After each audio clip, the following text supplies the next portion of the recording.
GMAT Sentence Correction. In this webinar, we have two objectives. One is how to make sure that you attain high accuracy on 700 level questions. The second is how to ensure that you answer those questions with that high accuracy in a short duration of time. My name is Rajat Sidana. I'm one of the co-founders of e-GMAT, and I'm going to be your co-host today.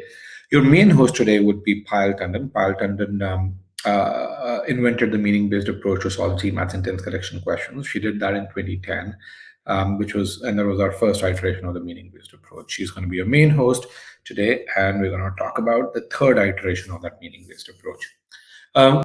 Why the iterations? Because with every iteration, we kind of made the approach simpler. We've made it more potent. So as the GMAT has evolved, so has the approach along with it.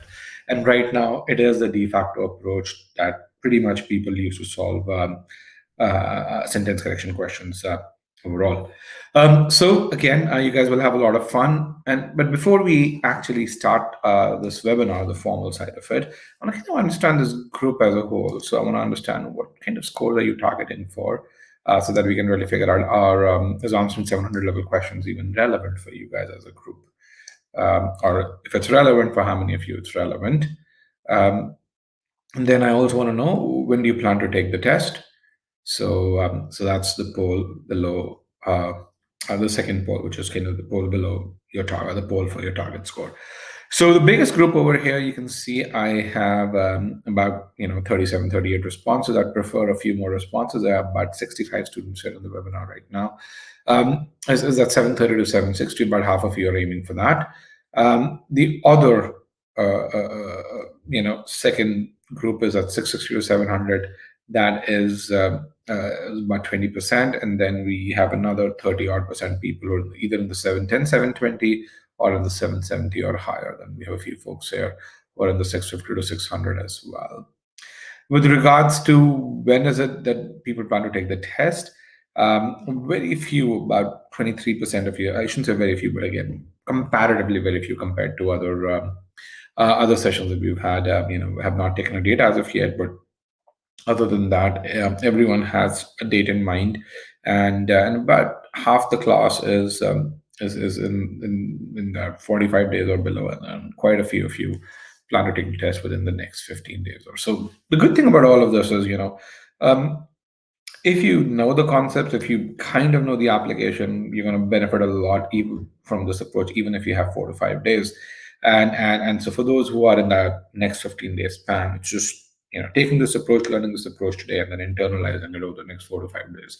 You'd see, it make an impact of about 15 to 20 percentile on your ability. Folks who have longer, of course, they can go from the 30th to 90th percentile as well. So in that 16 to 30, 31 to 45, and so on. So every other group has enough time to kind of have a much more significant impact on their overall SC ability.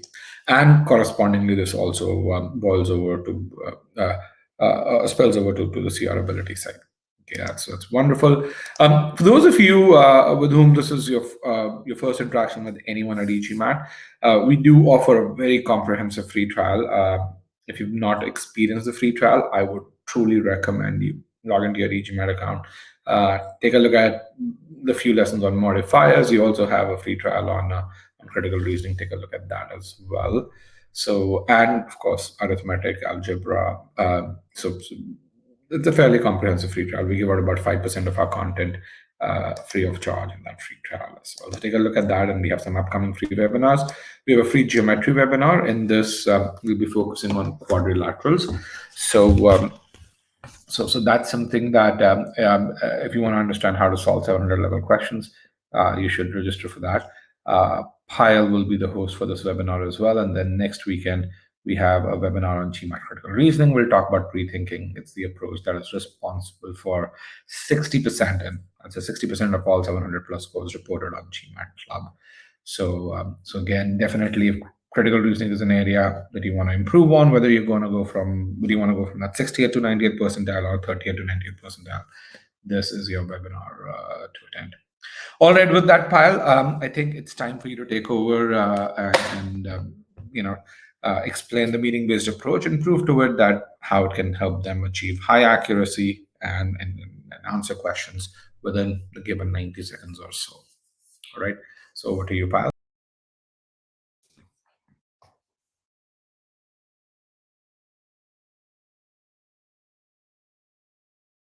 All right. Thank you so much, Rajat, for that wonderful introduction. Welcome, everybody. Hello, good morning, good evening, from wherever, whichever time zone you're joining from. Uh, my name is Payal Tandon, and I will be your main host today. I hope you all can hear me clearly. Let me just take a quick poll here so that I am confident that you guys can hear me loud and clear. Please press yes if you can. Wonderful. All right. So, um, my sessions are very, very interactive. So, the more you participate in the session, the more you're going to gain from this session. So, I thank you all for taking these 2 to 2.5 hours out from your busy schedule to understand how is it that you can master sentence correction. So, to make the most of it, most from it, definitely interact as much as you can. Um, just a few housekeeping tips here. We are going to be talking about, I'm going to be asking you lots and lots of questions, right? So I want you to participate in the polls, and you've already seen a couple of polls on your screen. Likewise, the Q&A pod that you see on the bottom left hand side of your screen, this Q&A pod is for questions that you have from our team, not necessarily about the content that I am talking about in the session, but really any other strategy related question that you have, any other SC related question that you may have, please post those in the Q&A pod. Do not post any of the answers that for the questions that I ask you in this Q&A pod, because I do not read through these questions as much. Now, with that, I want to introduce two other experts who would be supporting me in this session. Abhishek Raj, he's a resident sentence correction expert at e-GMAT. Lisha, she is our strategy expert. So any strategy related question that you may have, any sentence correction related question you may have, please post those in the Q&A pod. Ideally, I would want you to focus 100% of your attention on what I'm speaking, but I understand that you may have some lingering questions, so definitely feel free to post those in the Q&A pod. Now, I'm going to get started with what is your understanding of the most important skill that is needed to ace sentence correction? Tell me, what is your understanding? And I always ask this question up front in the class, and it's always interesting to then do a comparison for what the take of this group is before and after I finish the session. So, all right, so I'm going to broadcast the results here in the poll. So, majority, 60% of the class thinks that comprehension is the most important skill, and the remaining 40% are split between grammar and pattern recognition. So, good. So, I'm not going to comment a whole lot on it right now, but you'll understand how we'll keep coming back to talking about the skills, because that is the main intent of this webinar. What are the skills? How is it that you can master sentence correction? What are those skills that you need to build, and what are the tools that you need to be using? Okay. Now, one more thing here. Our goal is to help you answer difficult questions accurately and in less time, right? That being said, that's the goal, right? That being said, in this session, whatever questions you will be solving, and you will be solving difficult questions, those questions will be posed to you in untimed manner. Why do I say that? Because right now we are building up our skills. So when you are in the skill building phase, you should not be timing yourself. Now, that being said, still we need to put some kind of time constraint, because we have a group of 91 students now.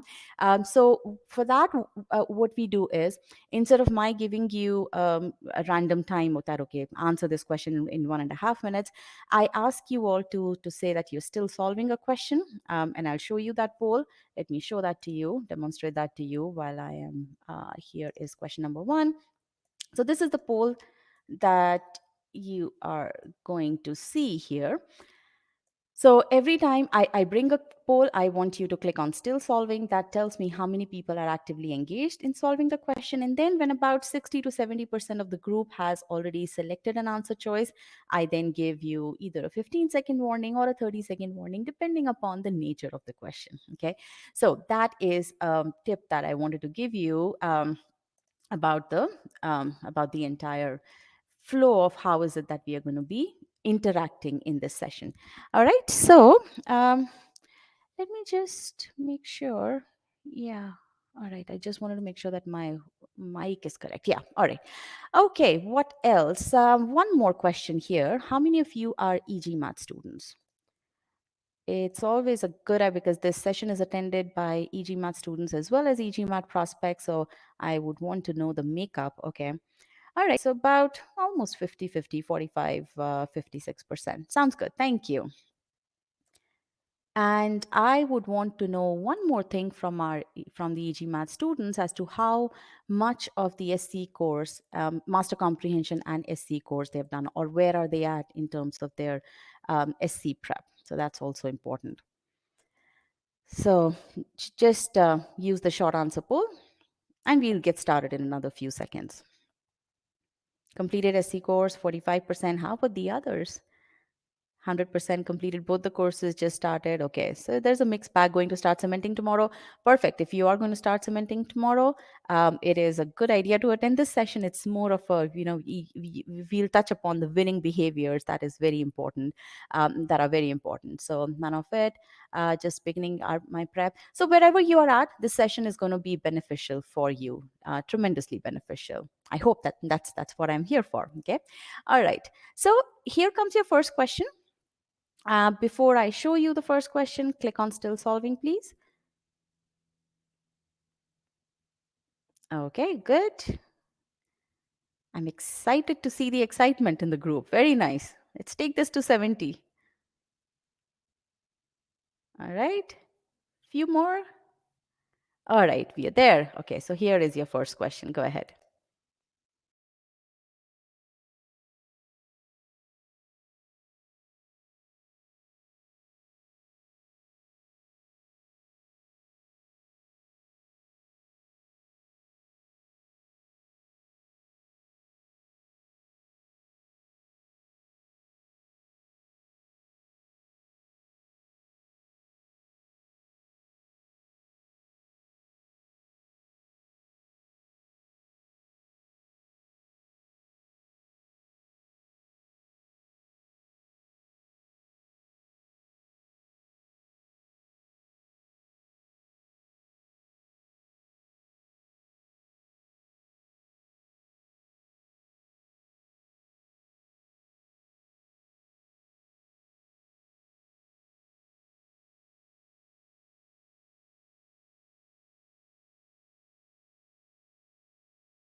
All right, last 15 seconds.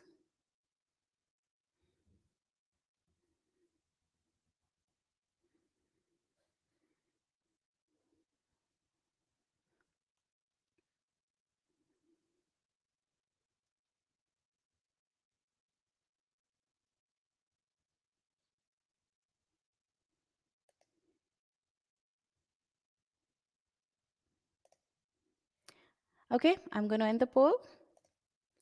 All right, now I'm going to ask you what is your confidence level in answering this question. Very important question, a question that you must always answer as soon as you solve a question. What is your confidence level? Okay, so about 60% of the class is somewhat confident, 20% not confident, 20% extremely confident. Okay, my goal is, and that's what your goal should be. Each one of you should have this goal that as you're building your skill set, your core skills in sentence correction, you should see your confidence level whenever you make an answer choice selection to be extremely confident. Okay, that is a very important metric that each one of you should keep in your mind. Okay, all right, so and we'll start practicing keeping track of that metric from this session onwards.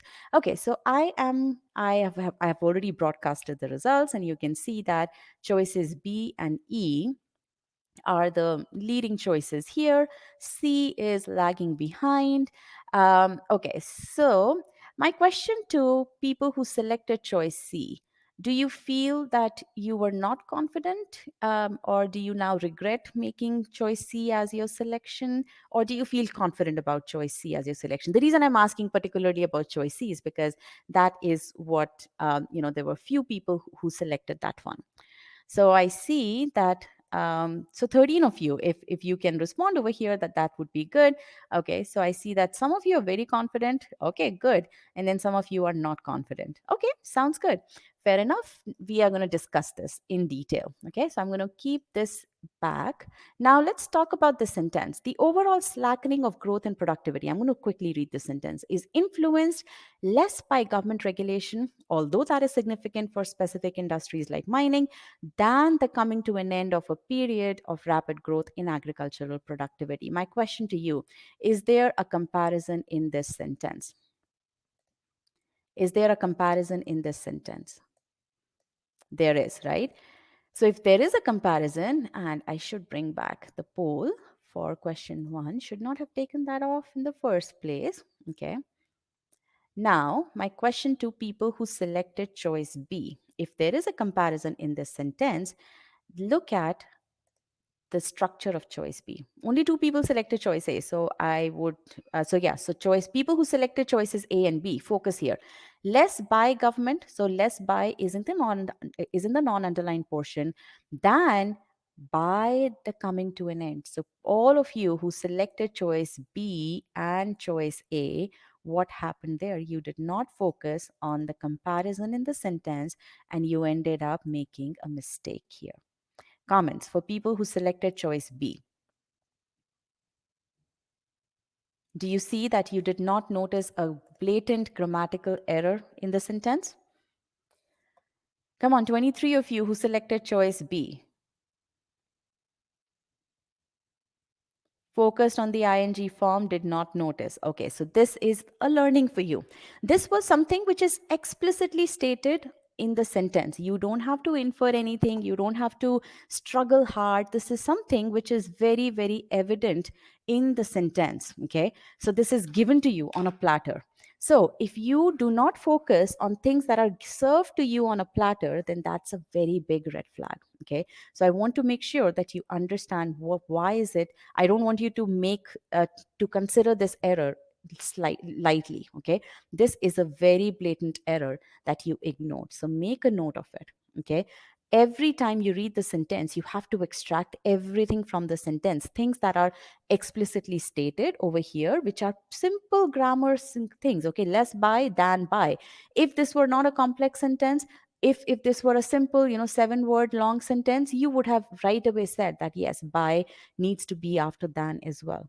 But in this case, that wasn't the case. So again, make sure that you focus on these blatant grammatical errors. Okay, now I'm going to focus my attention to people who were stuck between choices C, D, and E, or actually choices C and E. How many of you were doing a lot of back and forth? How many of you were doing a lot of back and forth between choices C and E? So I'm talking about C and E here. A number of you. Okay. Okay. So the person, not really, I was confident with C. Good, good. And we will come to that. Now tell me, did you, because of this back and forth, did you end up wasting a lot of time? Overall, I gave you guys about 1 minute, 25 seconds. Okay. But because of this back and forth, you wasted a lot of time. Now, when I tell you why you did this back and forth and why you could have saved that precious time, you will be surprised. Okay. So let's talk about visualization. Had you visualized the meaning of coming to an end, okay, you would not have wasted this time. So for this, I'm going to change the context a little bit and help you understand what does coming to an end mean, because the fact that you were confused between choices C and E means that you did not understand the meaning of coming to an end and you were attracted towards a more elegant answer choice. So first, let me talk about what does coming to an end mean. So take your attention away from the context of the sentence, and take it to the simple context over here. Woolly mammoth rain ended by the coming to the end of the fifth ice age. And visualize this. This is a timeline here, and over here at point A in this timeline, these woolly mammoths are, confidently moving around the surface of the land. And then, at point B, the fifth ice age starts to end. Okay. Notice what I'm saying. The fifth ice age starts to end over here at point B. And this is the point where the woolly mammoth do not exist now. Okay. Their reign has ended at this point. And what is this point? This point is the beginning, the starting of the end of fifth ice age. Okay. And then this was the start of the end. And then by point C, fifth ice age ended, because it takes a lot of time for the ice age to end. But when did the woolly mammoth stop? uh, or, or, or, or when did their reign end? Their reign ended at point B. That is what the original sentence intends to communicate with regards to the overall slackening of growth. Okay. Now, for those of you who selected choice E, what did you end up doing? Okay, so let me ask you now, given this understanding of the meaning, choice C, given this understanding of can what you can infer from the coming to an end, tell me what would be your answer choice selection.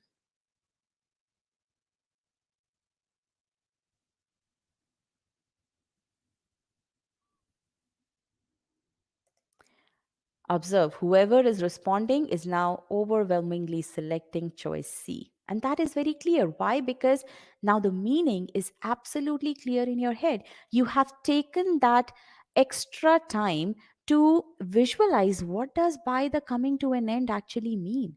That's what you have done. And now you are not confused between choices C and E purely on the basis of, okay, what's more elegant? By the end of is more elegant, or by the coming to an end? By the coming to an end sounds very weird, so that just doesn't seem right, so I'm going to reject.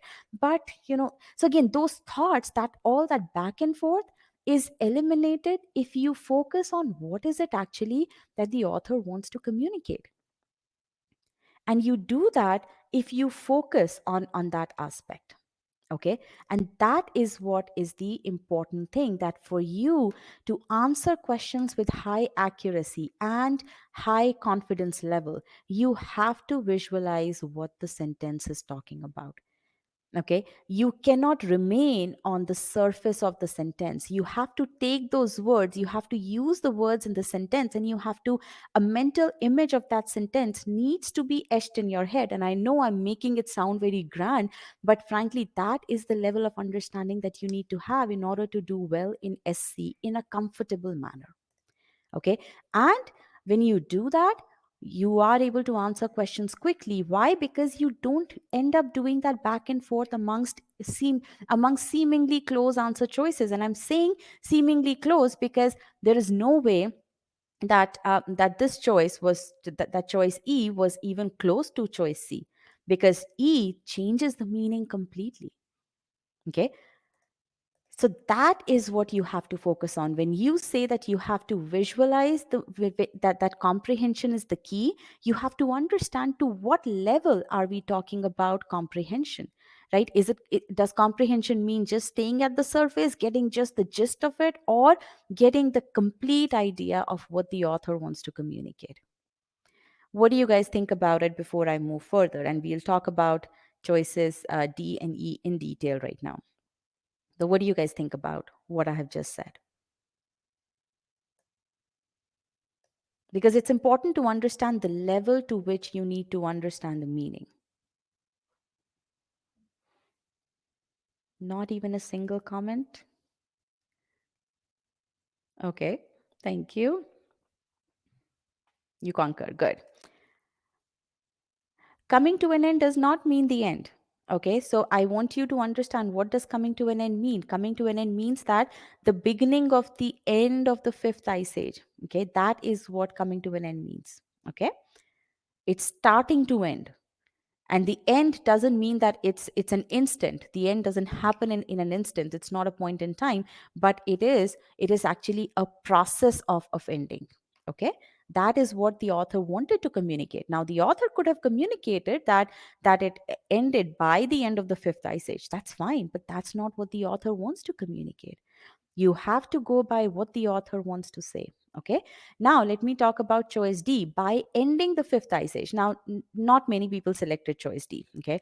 Actually, let me go back to the original poll here. Choice D was not selected by many people. Over here, all this means is that someone or something ended the fifth ice age, right? So that's what it says, which is not what the intended meaning is. Now, when you come to choice E, what it says is that it ended by the end of the fifth ice age. So this is when it ended, not at point B, but at point C. That's when it ended. That is what choice E communicates, which is absolutely different from what the original choice intended to communicate. Okay.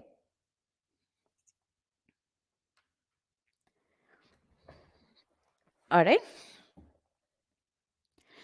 So the main thing over here is that you have to understand what does coming to an end mean. Okay, that's what you need to understand.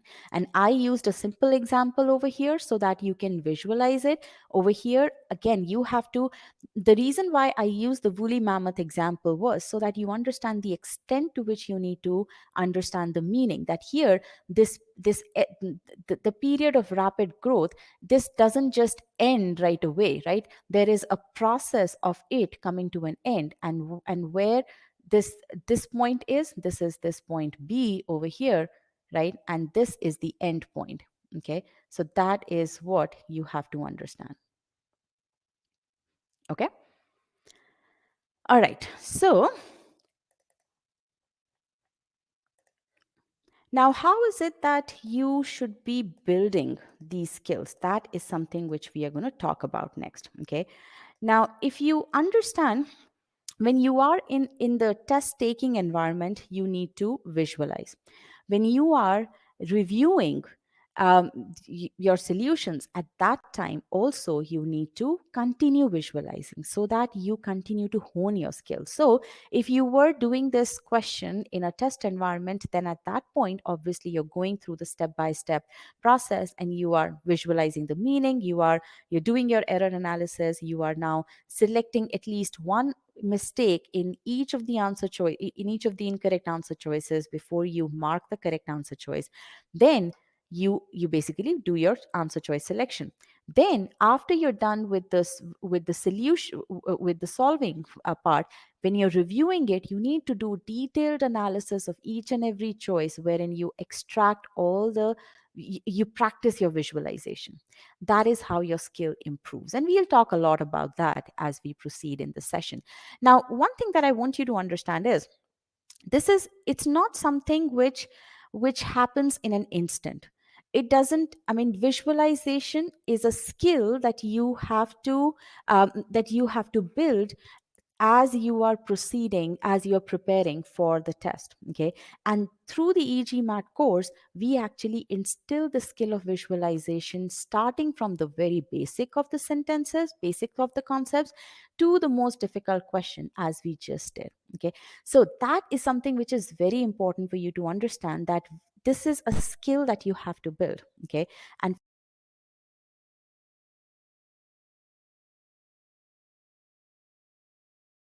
example is a very simple sentence: arranging rare exotic flowers in a symmetric pattern, Mary made a beautiful bouquet.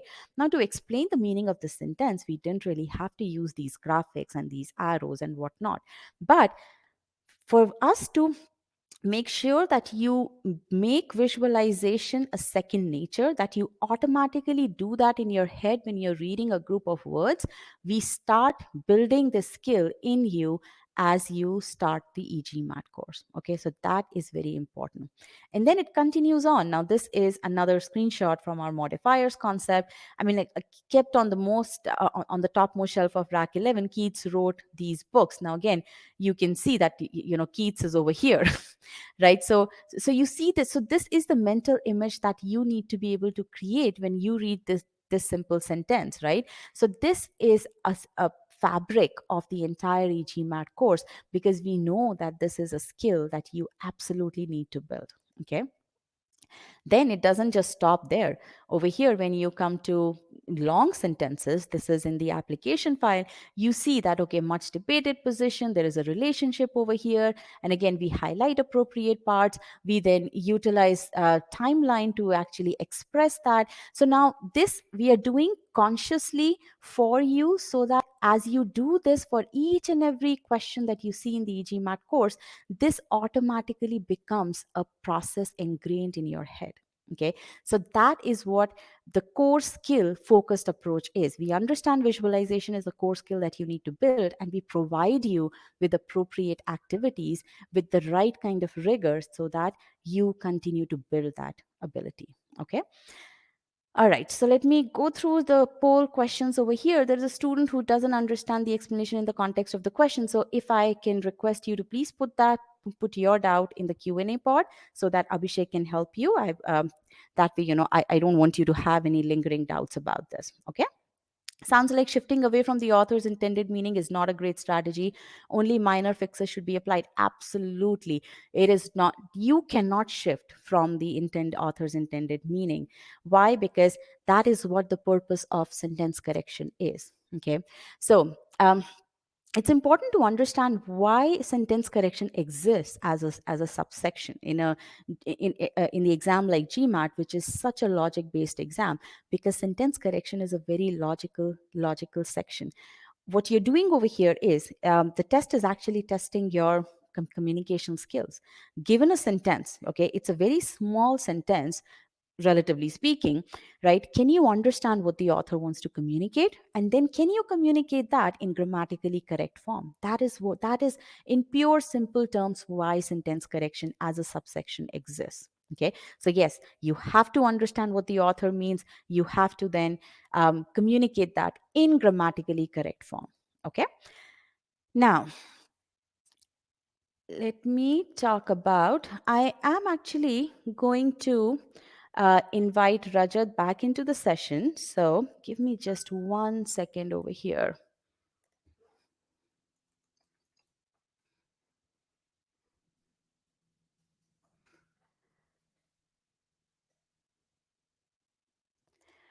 All right.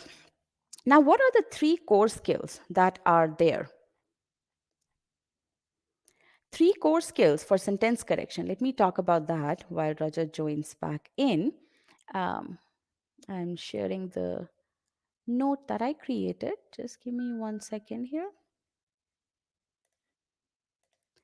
So one is you need to understand the grammar very, very well. Okay, that is a very important core skill. The second one is that you have to be able to visualize the sentence. Okay, and the third one is you have to be able to understand the sentence structure. These are the 3 core skills that you absolutely need to master in sentence corrections so that you get to that 90th percentile. Okay, so we talked about the extent of visualizing the meaning. This is a common thread across all of sentence correction. Okay, and we'll continue to talk about that. Okay, next question that we discuss, we'll talk about what is sentence structure. Why do you need sentence structure? Okay, and again, you'll understand that sentence structure is a very critical tool that is required for you to visualize the meaning when the sentences are very convoluted. Okay, and then obviously, grammar, as I said, very, very important. But what level should you focus on grammar? Do you need to memorize each and every grammatical rule that exists in the English language? We are going to talk about that as well. Okay, so Rajat, you there?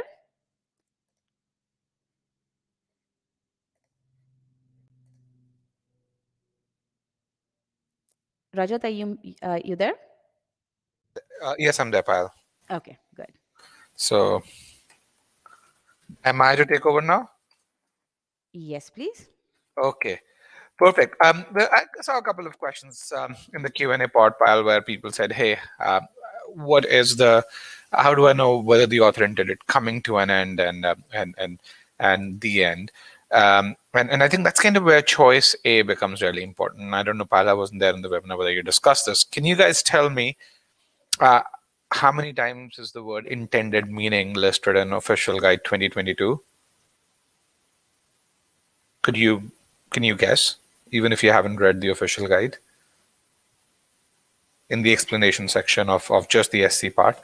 120, 150 is the questions, but how many times is the word in the explanation, not the answer explanation, but the theory explanation aspect of it?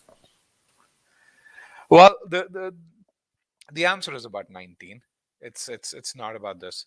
So the word, so there's a notion that, hey, there's no intended meaning in SC. So I just want to make sure that that you guys understand the official guide considers choice A to communicate what the author wants to essentially communicate from that particular sentence. And that's why when you read I think the 20-page explanations that you have before the first sentence correction question in OG 2022, you'll see the word intended meaning mentioned 19 times there.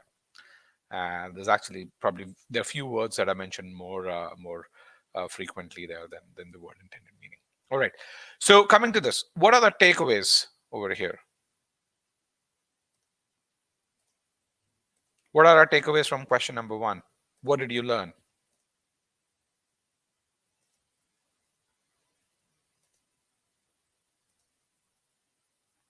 Okay, by means comparison. That's good. Visualization and grammar. All right. Pay attention to grammar. Okay. Meaning first. Good. Guys, so when Rajat comes and asks what is the takeaway, that's really a test for me whether I have been able to Yes. communicate those takeaways to you or not. So And yes, one of the other things that I want to kind of talk about is meaning's important, because as leaders, as managers, your job is to communicate effectively, not communicate elegantly. Elegant, of course, elegance adds to it, but primary piece is communication. And that's why CEOs, vice presidents, they are not grammarians. They are they are precise communicators, and that's what you need to do. Okay. So so what are the two things that it takes to get to that 90th percentile, or actually even higher, 99th percentile? One is, you've got to be able to visualize meaning, and this and essentially, when you do that, you answer questions with high accuracy. Okay. The other output of visualizing meaning is that when you have elegant but incorrect answer choices, you reject them with confidence, because you can say, I can clearly see the sentence structures are beautifully written. It's a construct that I see every day, but it doesn't communicate the meaning that the author intended to say. So I'm going to reject that. And when you do that, it reduces back and forth. And when that happens, that's when you answer questions quickly. You reject. You don't. You are within that 90-second time span. And here's an evidence from one of our former students. This guy's currently studying at Booth, and what he says is, hey, when it comes to 600 level questions, you'd grammar can help you. You'd instinctively know the right answer, but the same method won't work for 700 level questions. And that's kind of one of the problems where people don't kind of initially take on the meaning-based approach. And I'm sure many of you would have experienced this, to say, hey, when you're solving the OG, the initial questions, grammar seems to work fine. You can attain high accuracy just by using grammar. And you feel that's the approach. And then when it comes to those 700 level questions, that's where meaning starts to play a much bigger role. Why? Because that's where logic also comes in. And that's kind of where a lot of you struggle. Am I correct? Have you guys experienced that? Where you say, hey, initial questions, grammar does seem to work on those questions really well, but then you hit that difficulty level, you hit that ceiling, and that's when your accuracy doesn't improve. The good thing about this is meaning works everywhere. So 500, 550, 600 level questions, meaning works beautifully. So if you take that unified approach to meaning, you not only internalize that approach a lot sooner, you also your accuracy doesn't drop as you get to those more challenging questions. And this is one of the reasons why 3 out of 5 700 plus scores that have been reported on GMAT Club since 2021.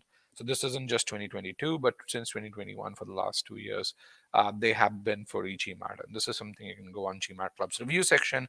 You can verify that. And just to kind of set things in context, GMAT Club, I think, has about 9 partners today. So we account for 60% of all 700 plus scores. The other 8 remaining, I think, account for about the remaining 40%. And it's because of that focus on meaning. It's because of the focus on what people say, long way of doing things, which as such is the more precise and the shorter way of doing things when you internalize these things.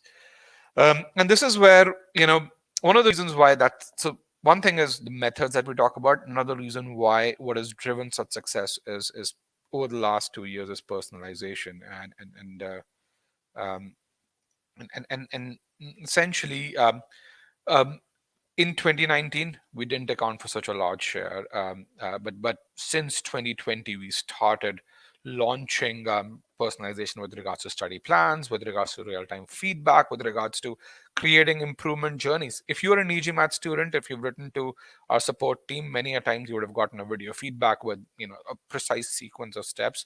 That's something that we've started doing. Scholarinium 2.0 allows you to kind of slice and dice um, what your weaknesses are, and then kind of it can do a complete closed loop definition of weakness to fixing that weakness and then tracking that improvement. And then of course the analytics, which make sure that you inculcate good habits in the first go. So all of this has led to this. And in 2019 this is where we were, where we accounted for about 20%, and in 2021 this is where we are right now. In 2022, even that number is still maintained 60%. My goal is to get it to about 75% of this, and in 2023 we will get there. So with that, we do offer a part of these 5 things free of charge. We do offer people to help people to create their study plans. So if you're an e-GMAT student, you already have access to a personalized study planner. But if you're not, you can work with a level 1 strategy expert and create a study plan. It'll help answer 3 questions to you. It'll first create an optimized path to your target score. So if you're at a 630, let's say there are 5 people at a 630, they could have different strengths and weaknesses, and accordingly our tool finds the best path to that score. Then it tells you how much time do you need in every subsection, not just a total estimate of time, but how much time you need in SC, CR, number properties, algebra, and so on and so forth to get there. And then what should you do? Where should you put that time? Should you be learning content? Should you be practicing questions? It customizes that for every subsection. So if you guys need help with your study plan, you guys can click on number 1 over here, get a personalized study plan. So okay. If you're an e-GMAT student, you have access. You don't need to wait to work with an expert. Go in getting started, build your study plan.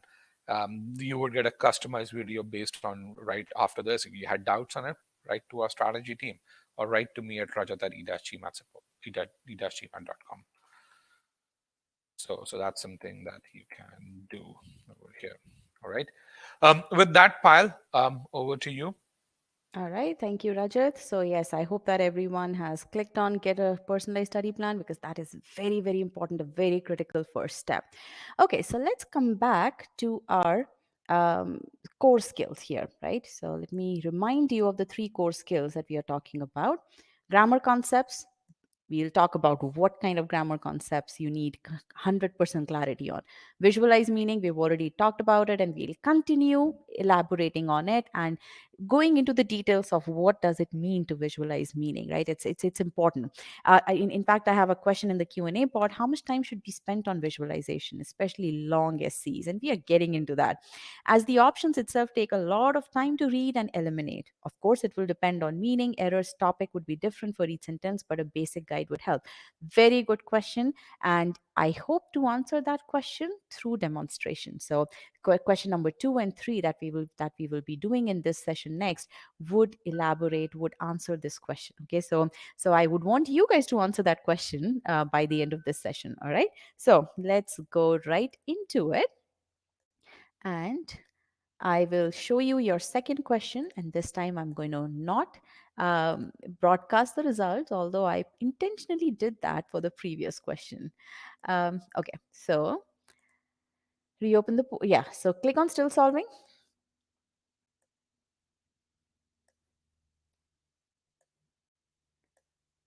Okay, let's get some more.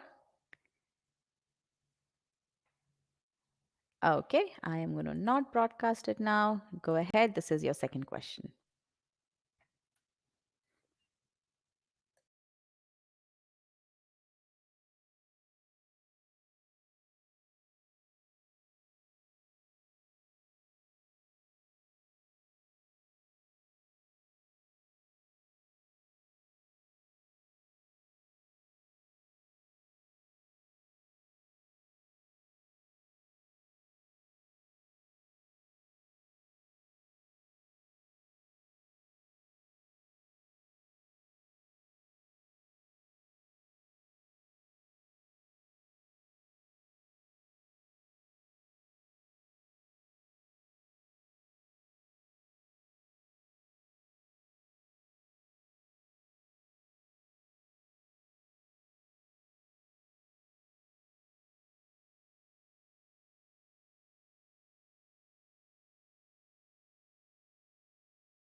Last 30 seconds.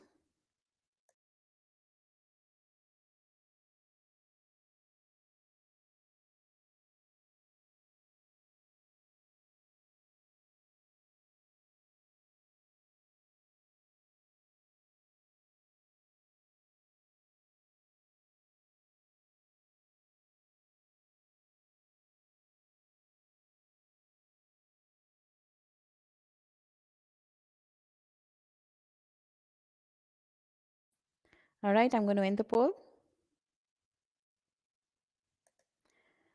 Okay, I ended the poll. Now tell me, what's your confidence level? For those of you who did not make any selection, just select not confident. So I see that only about 1/3 of the class is extremely confident. Okay. And all right. So what was difficult in this question? Tell me. What was difficult in this question? What stumped you? What made you not confident? So the hyphens, long sentence, structure, the order of clauses, what is modifying what? Absolutely. So this is a pretty convoluted sentence, right?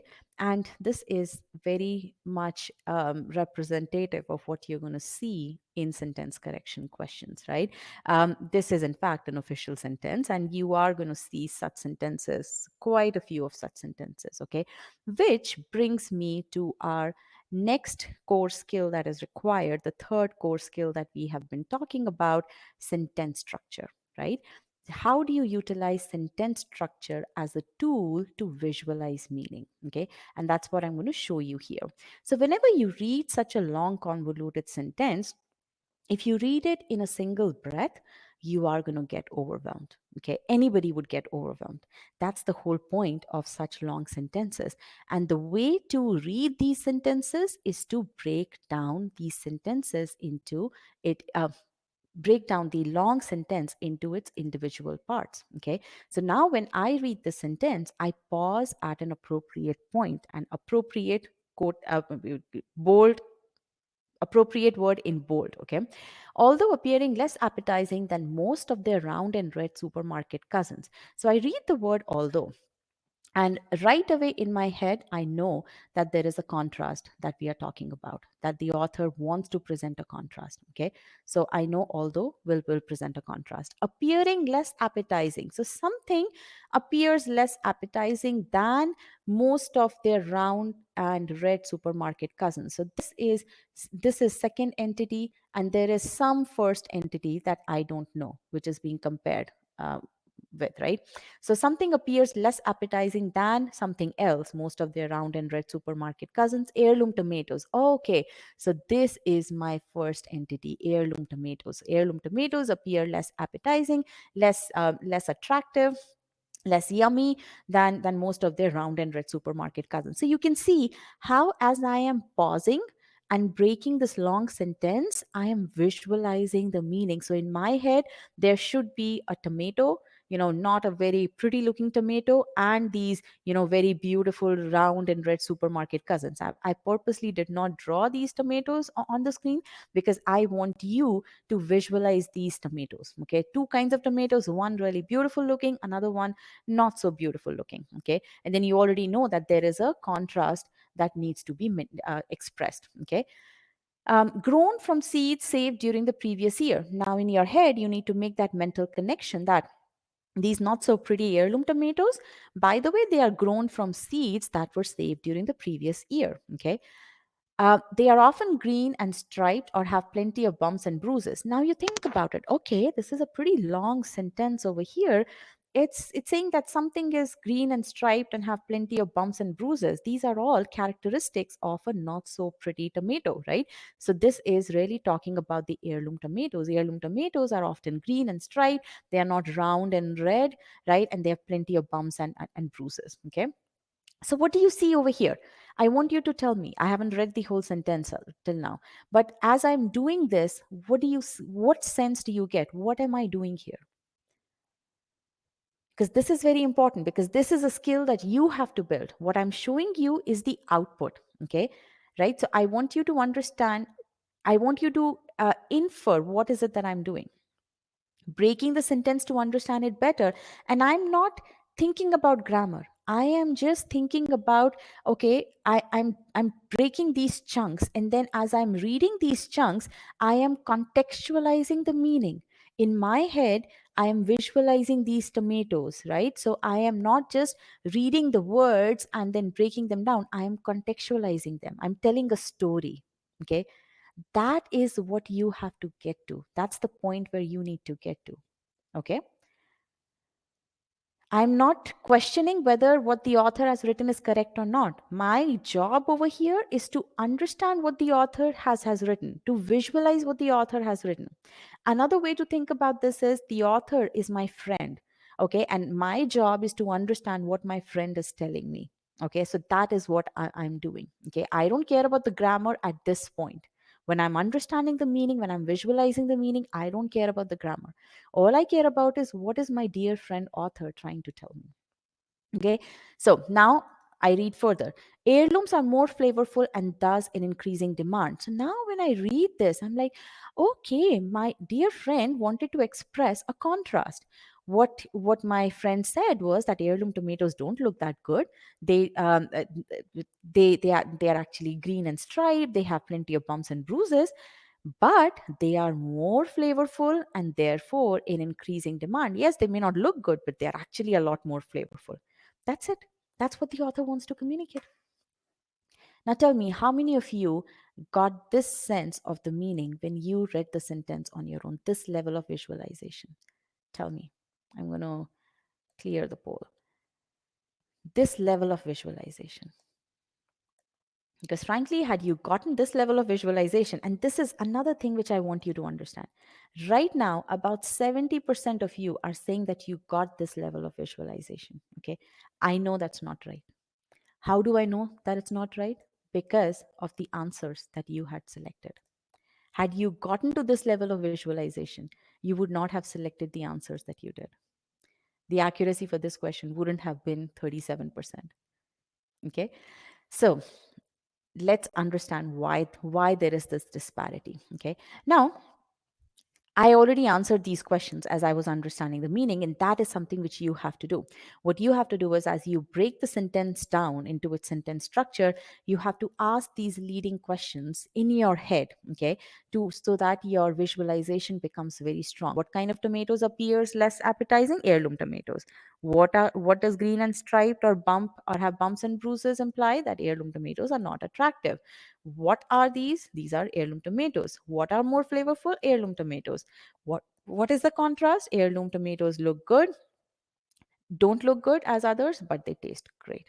Okay, so this is what the contrast is. Now, by simplifying the sentence structure, as I said, you will be able to be more confident in answering the question. Okay, so now that you have this level of understanding, what I'm going to do is I'm going to ask you, what is the error in choice A? Only 4 people selected choice A, but the remaining all of you rejected choice A. So tell me, what is wrong in choice A? Tell me what's wrong in choice A.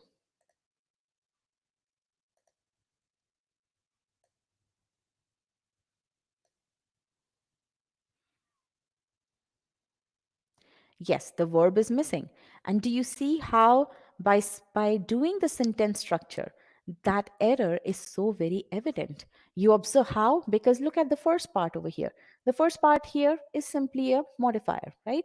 Then you have heirloom tomatoes, and you expect a verb for heirloom tomatoes. Heirloom tomatoes should not be hanging there without any verb, and that is your grammar concept. Every sentence needs to have a subject and a verb, right? Now, appearing is not a verb, and that is another grammar concept. Okay, this appearing is acting as a modifier over here. Okay, so appearing is not a verb, and that is something that we teach in our subject verb block. All right, in fact, in our foundations block also, we teach that a verb ing word without any form of be, is, are, have cannot function as a verb. Okay, so that is the level of core skill that you, the level of grammatical understanding that you need to have. And that is something which is absolutely essential. Okay, so good that you're asking these questions. Heirloom tomato, okay, then grown from seeds. This is another modifier. Grown is also not a verb, it's a modifier. It's a verb ed modifier. Again, you have a concept in your free trial as well. So for those of you who are not as yet e-GMAT students, feel free to access that concept and get that understanding of verb ed modifiers, solidify that. Okay, they are often green, you have a subject verb pair. Heirlooms are, you have a subject verb pair. So this poor heirloom tomatoes is left without any verb, and that is what the error is. Now, do you see that if you broke the sentence into its sentence structure, the identification of errors becomes easier? Okay, do you see that? Yes or no? Yes, and that's the beauty of sentence structure. Okay, now you have, so in the e-GMAT 3-step meaning-based process, step number 1 is always to visualize the meaning of the sentence. And we did that for the first question, we did that for the second question. Step number 2 is identify all the deterministic errors in the sentence. And this is where I talk about the grammatical concepts that you have to build, the core skills that you have to build. You have to build them for the deterministic errors. Okay, not all the grammatical rules that exist on the planet Earth. No, it's only the deterministic errors. And how do you know which are the deterministic errors? We have covered all of that in detail in our SC course. Okay, now step number 3 is you analyze the answer choices based on the understanding of your analysis of steps 1 and 2. Okay, so let me show you what I mean by that. Step number 1, when we visualize the meaning, this is all you needed to care about, and this is the output that you should get. Okay, so round potato 1, tomato 1, tomato 2 looks better, don't look that good. So you can see that, this is the visualization that you need to get. And how did you get this visualization? From the sentence structure. Okay, now second thing, you identify that there is no verb for heirloom tomatoes. Okay, now what I'm going to do is I'm going to give you a chance to answer this question again. Okay, and then tell me what is the correct answer. I kind of did spill the beans here by telling you the accuracy here, but let's see. This time, when you make the selection, make sure that you reject the answers for reject the incorrect answer choices for the right reasons. Okay, so let me do this. Go ahead and select. What do you think is the correct answer? And I'm going to ask you, why are you rejecting the other choices?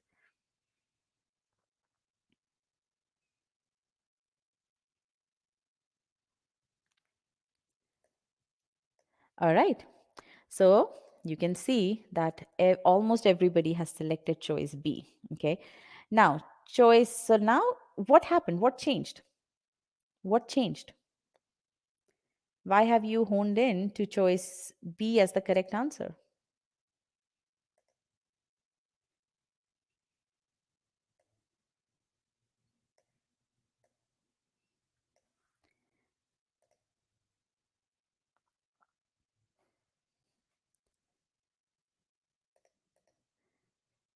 Okay, I'm waiting for you guys to tell me. Meaning is clear. Keep structure of although while including a verb appear. Okay, what else? Yes. But why was the meaning? Why did the same processing not happen earlier? That's what my question is. What changed? You were able to visualize the meaning a whole lot better, right? Now, it's toss up between B and C. Still unsure why we eliminate C. Okay, good question, and we'll talk about that. Okay, you still can't understand why C is wrong, and C is right there on your screen. Now, this is where you have to, again, what I'm telling you here is not something that I expected you to do right away. Okay, because again, building core skills takes time. I don't expect you guys to be able to, as soon as I say that you need to build a sentence structure, the next minute I don't expect you guys to be able to build those sentence structures, right? So, but here is the impact that once you build the sentence structure, the impact that it will have. You have, look at choice A, although appearing less appetizing, right? And then look at choice C. What is the difference between these two choices? Structurally, tell me, what is the difference between these two choices? The only difference is that choice A uses appearing, right? And choice C uses they appear. Other than that, there is no difference. Poor heirloom tomatoes didn't have a verb here in choice A and doesn't still have a verb in choice C. So if you had done your choice A analysis in a very solid manner, if you had arrived at this output, the output that we talked about in terms of our table and in terms of our that there is no verb for heirloom tomatoes, then choice C would have been would have been disregarded as a correct answer choice right away. You would have eliminated choice C right away. So for those of you who were still confused about choice C, tell me, why is it that you could not make this connection after we did all that analysis for choice A?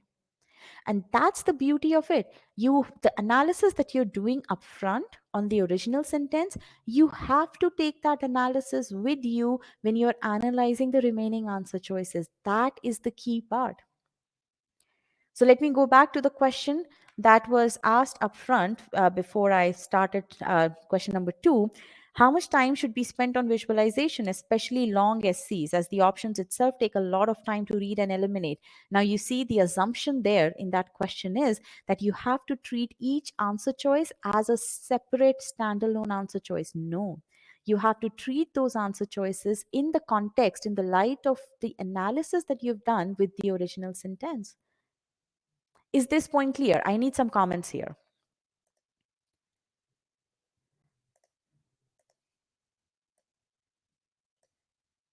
Something beyond the yeses. It's clear now? Okay, so if you haven't understood, can't understand why there is no verb, okay, make the sentence structure. The sentence actually, let me just go back to choice A because there are a couple of people who are asking that question. Look at this. All this is saying is choice C says although they appear, okay? So all I'm changing is they appear over here, okay? But heirloom tomatoes is still without a verb. Just because appearing has been changed to they appear, and there appearing has now, and let me add this thing. Appearing has changed to they appear, but that still leaves heirloom tomatoes hanging without any subject, without any verb. That is why there is no, that is why choice C is wrong. And that is what I mean by you taking the analysis of choice A with you when you're analyzing answer choices so that you're not confused. Okay. So this is a skill that you have to build.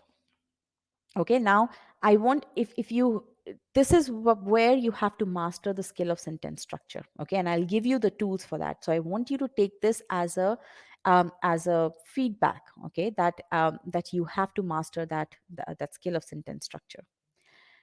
Is switching appearing to they appear still grammatically correct? Absolutely. There's nothing wrong over here. It's not technically acting as a modifier now. It is essentially it's a separate entity over here. Although they appear less appetizing, heirloom tomatoes, blah, blah, blah. So it's absolutely correct sentence structure. And there are more than one way. So thank you for asking that question. There is more than one way of expressing the same idea. And that is what you need to focus on as you're building these core skills. Okay. Now, not many people selected choice D. Initially, actually, a lot of you selected choice D. So let me show you the initial poll. So initially, 17 of you, 24% selected choice D. What's wrong with choice D? Nothing grammatically. Choice D is not grammatically incorrect, but the reason why choice D is wrong is because there is no contrast. Now, had you done the visualization, had you understood the relevance of this word, although, had you visualized that part, why can't I select this? Sorry. Although, had you kept that in your head, you would have rejected choice D right away. Do you guys see that? All 24, all 17 of you?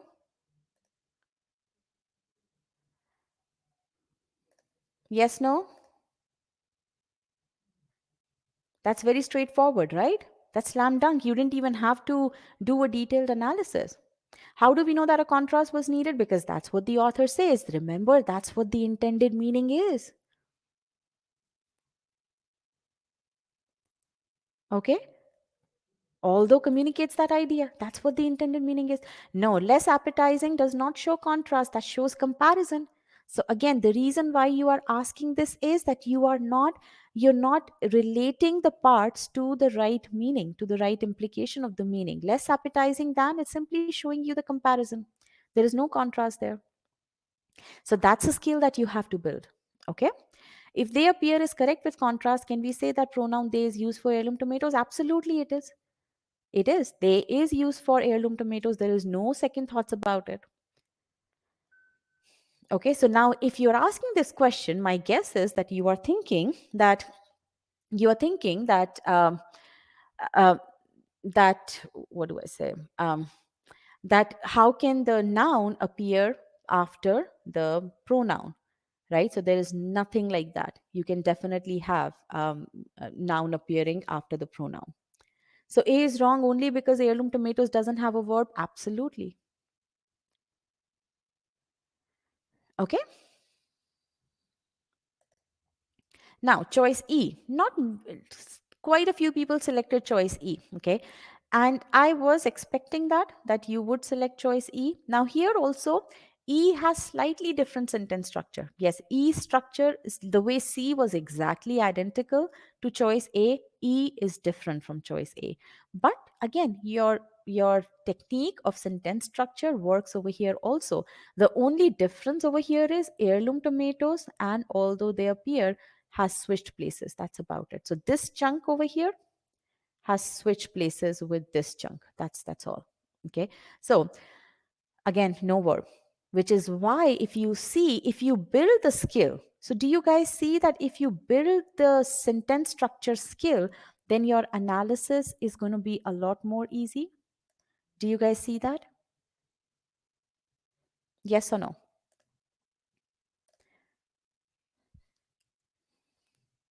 Now the question is, how many of you over here know how to build this skill?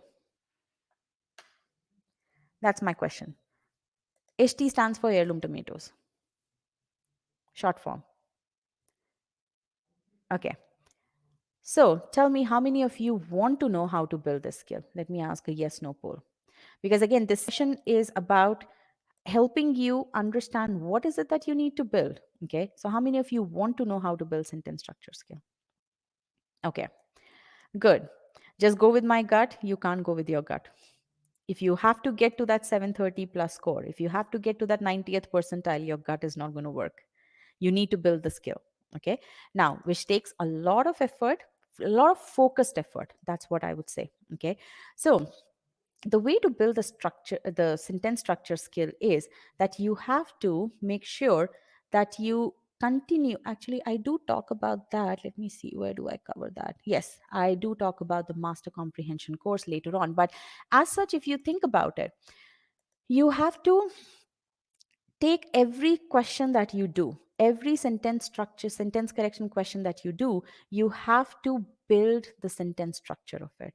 You have to use that sentence structure to understand the meaning, to understand the errors in the sentence, and you have to take that when you do answer choice analysis also.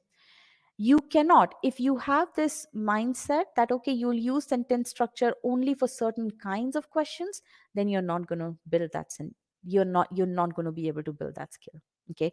You have to promise yourself that from now onwards, whenever I see a sentence, I am going to build the sentence structure.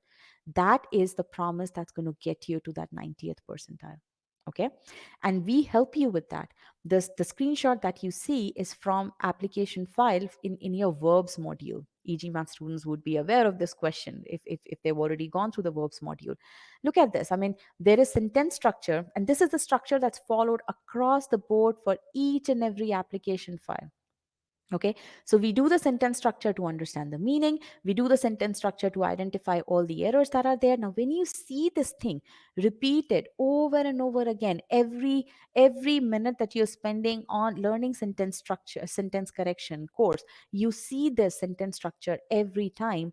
Humans, us humans, we humans are creatures of habit. This will become a habit. Okay, that is what the intent of application files is. Okay, and then not only during error analysis, as I said, you use it for answer choice analysis also. When you see this happening over and over and over again, there is no way that if you are 100% focused in your application files, that you would not be able to build the skill set. Agreed? Yes, no? And I'll give you more specific things of how, what are the steps to be followed to build the skill set. Okay, but right now, I want you to focus your energy on the right things. Okay, and don't let the fear of missing out overburden your brain. And let me explain to you what I mean by that. This is the screenshot of this question. This is a difficult question. You can see 65% hard according to GMAT Club, right? This official question that we talked about. There are 4 pages of discussion. How many of you feel that there is a lot of value add over here and that we should be going through these discussions? Otherwise, we'll miss something important. We'll miss a trick over here. We'll miss something important. How many of you feel that urge? Quite a few of you, right? That fear of missing out, how many of you can relate to that? Now, let me show you certain questions over here. And before I show you the kind of discussion that's happening here, let me ask you, when you are reading, forget about sentence correction, okay?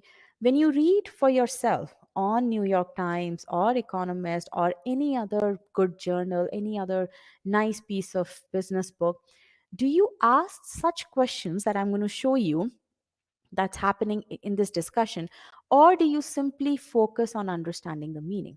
Tell me.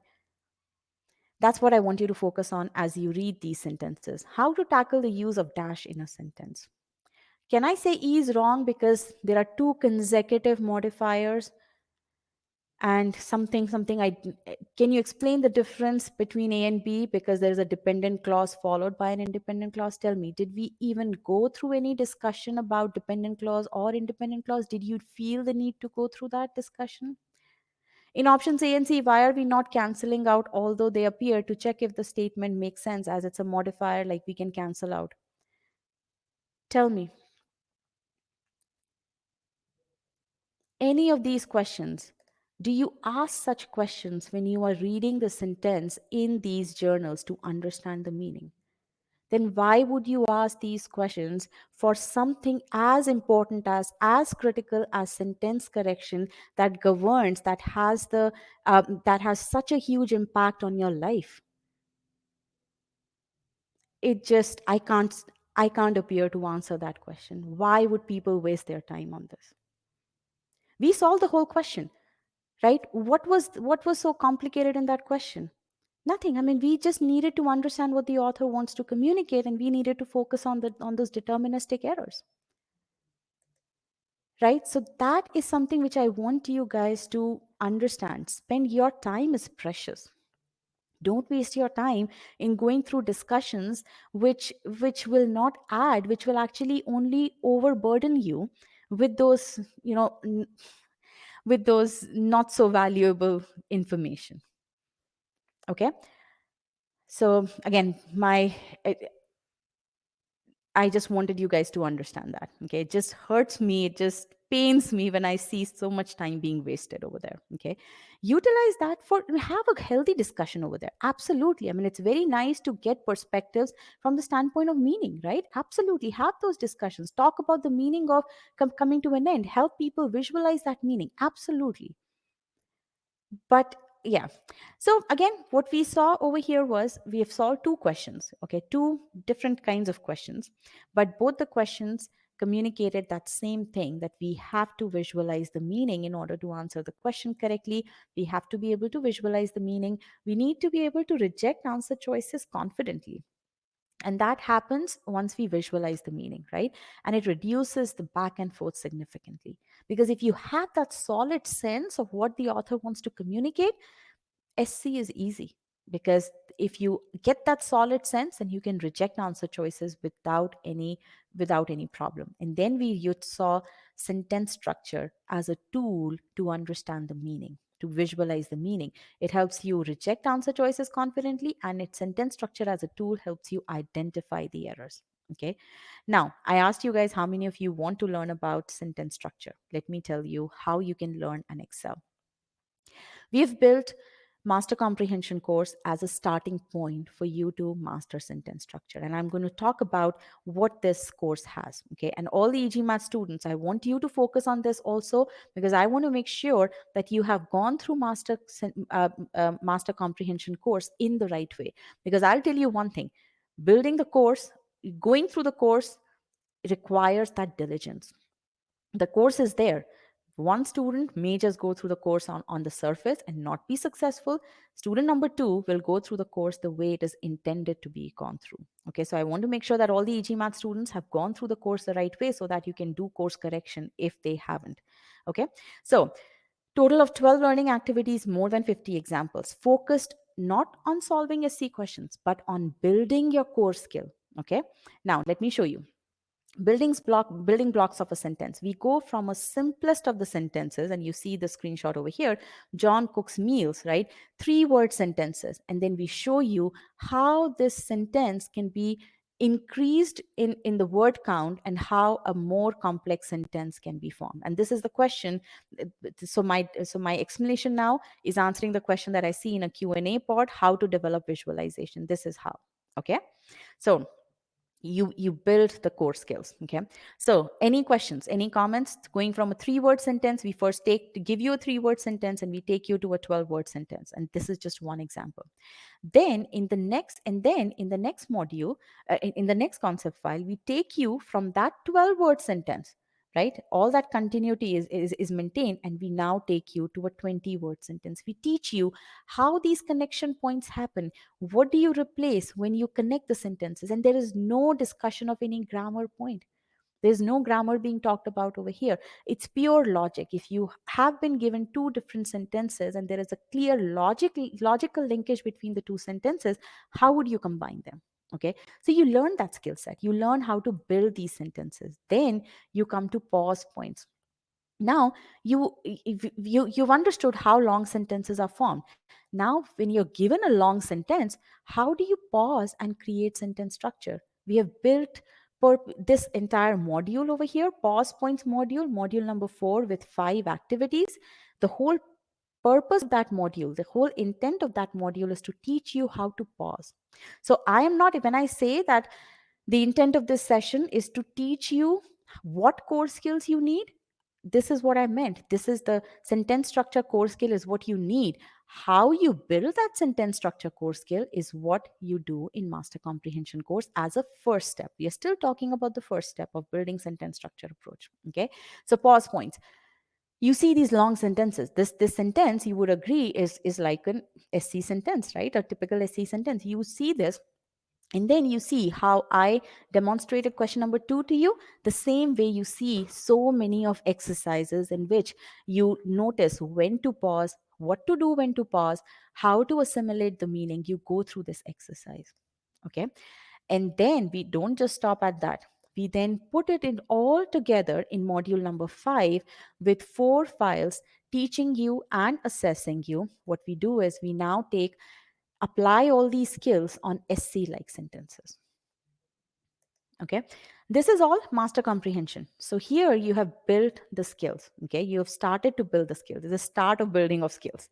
Okay, now you continue on with that through application files in the SC course. Okay, now this is a modifiers screenshot. You see modifiers application files. Let me just show you what an application file looks like. And there are total of 140 examples, and you get personalized feedback. All these scores over here, these are scores that the student got. Okay, now what you see over here is the kind of analysis that you see for every question, regardless of where that question appears in the course. And you've seen a similar screenshot earlier as well, right? So where to pause, what kind of sentence structure, you see all of this being repeated over and over again, so that with the goal that this becomes a second nature to you. We don't just stop with the course, we continue that on with Scholaranium. That total of 446 practice questions there. Most of them have video solutions, right? And just to give you a perspective, there are twice as many questions in Scholaranium as in the OG.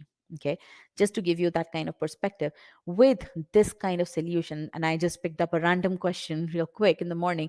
So this is, so again, sentence structure does not leave you ever, right? You, that is there with you, so that, because we understand that's such an important core skill for you to build. So how do you master sentence structure, which is an answer to how do you visualize?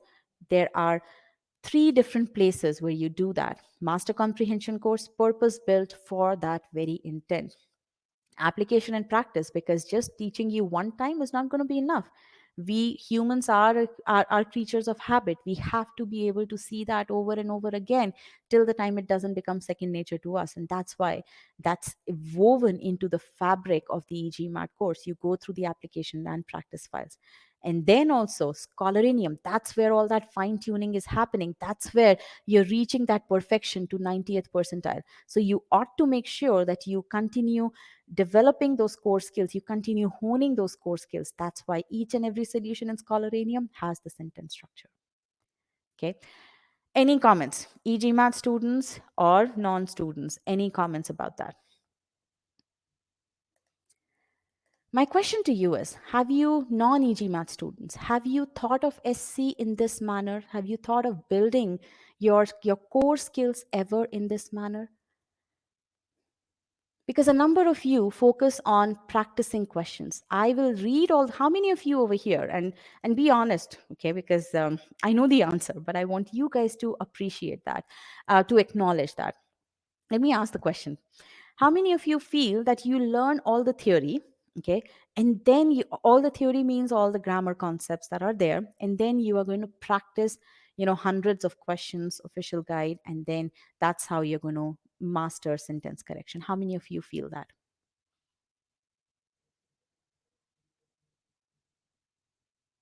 Okay, a number of you, right? What your mindset is practice focused approach. Okay, now over here what we talked about, okay, that is the core skill focused approach, wherein we understand what are the core skills, and we talked about that. And let me bring that part again over here. Where are my core skills? Here. These are the core skills. You learn deterministic grammar concepts, you visualize meaning, you learn sentence structure. These are the core skills. And in a course that uses core skills focused approach has three main focal points. One is there are specific learning activities for teaching each and every core skill, and that's what you saw for sentence structure and visualize meaning, right? Second is trackability and feedback. It's not just enough for you to know, to build a core skill. It's very important for you to know, are you actually building your core skill the right way or not? How do you track that performance? That's very important. Third thing is progressive difficulty. I can't expect you guys to be able to build the sentence structure right away of these complex sentences. No. So you have to interact with the material that is at your difficulty level, that is at your ability level. So the material should go from the very basics to the most complex, depending upon, and you need to interact with the right kind of material, and that's where the progressive difficulty comes about. Now, each and every entity that I talked about has a pre-assessment test. So if, let's say, you prove using the pre-assessment test that you already know all of that stuff, then you don't need to go through that concept file. Okay, so all of that is built into a course that is focused on core skills focused approach. Okay, so keep that in mind as you are evaluating how is it that you should be preparing for the test. And just so you know, this is a very interesting piece of, I don't want to call it an article, but a very interesting thing that we recently created. How do 700 plus coders build solid foundation? So this is where we talk about the core skills focused approach and the practice focused approach. So definitely go through that. This is part of your free trial. Okay. All right. So we are now going to talk about question number 3, but any comments so far? What do you guys think? I've been talking for quite some time. What do you guys think? And a little bit more than yes, no, a little bit more longer sentences, maybe 5-word sentences, 5+ word sentences now. Tell me, what do you guys think? We are going to now start our third question, discussion on third question.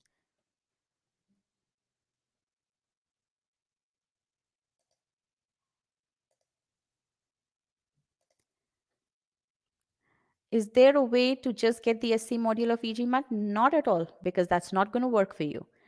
What I told you was SC, Master Comprehension, Sentence Correction, Scholaranium. Those are 3 different entities, and your learning has to go from Master Comprehension to Sentence Correction to Scholaranium. No, then you won't get marks. No, you have to get the entire thing, because the entire system, each and every course is built on the same learning platform. And for you to get to that, you're not just taking verbal, you're taking quant as well. Sigma X mock is a CAT, yes. How exact is it according to the GMAT exam? It's the closest one that you'll get to the GMAT exam, within 2 or 3 points.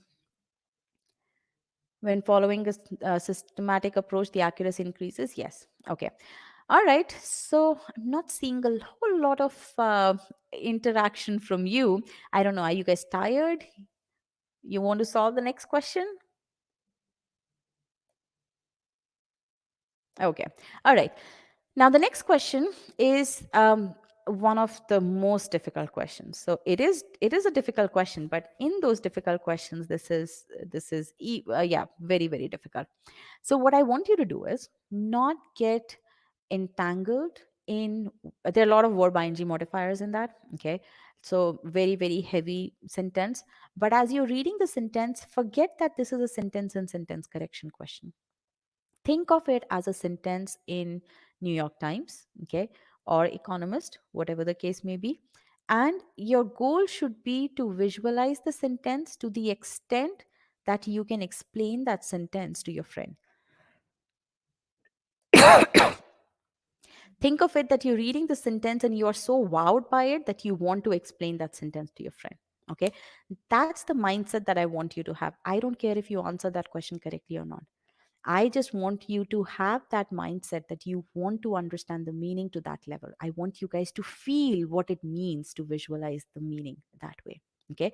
Because I know once you go through the course, once you go through the core skills focused approach and you prepare for SC that way, or you prepare for GMAT that way, you will be able to answer such questions correctly. But today, right this moment, I want you to experience what does it mean to visualize the sentence and be extremely confident about what you've understood.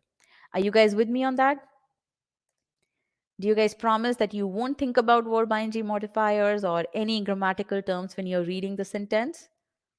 Okay, good. I'm very happy to hear that. All right, so, but I do want you to answer the question. So I will bring the poll here. Okay, can you click on still solving, please?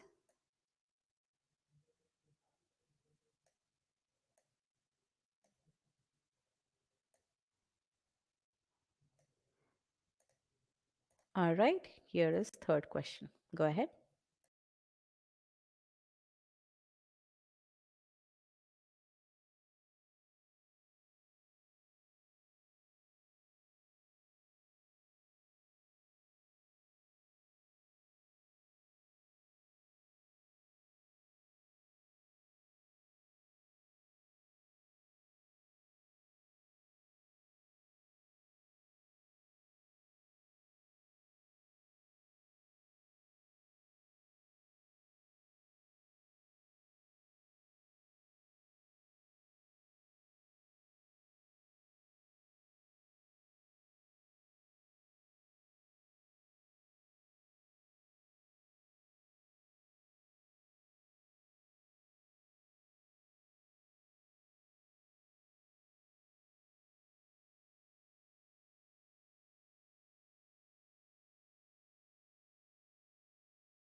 All right. Last 10 seconds.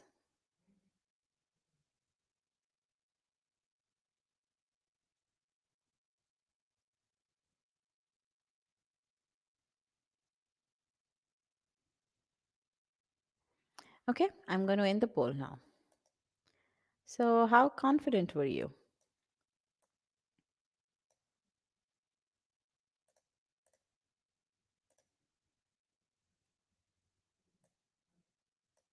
Okay. So again, I this poll response doesn't matter much to me today, right now, because what I want to discuss in Q3, I know that there's a lot going on in the answer choices, but I want you to ask this question, continue to track your confidence level for every SE question that you're solving, so that you keep track of when is it you'll start to see that as your ability improves, your confidence level will also improve, and an output of that is going to be that your time to answer questions is also going to go down. So they're all interlinked. So I want you to start tracking that. Okay. So, all right. Now, meaning of the sentence. What did you guys think of it? I'm going to take this poll away. Meaning of the sentence. A, B, and C almost similarly distributed.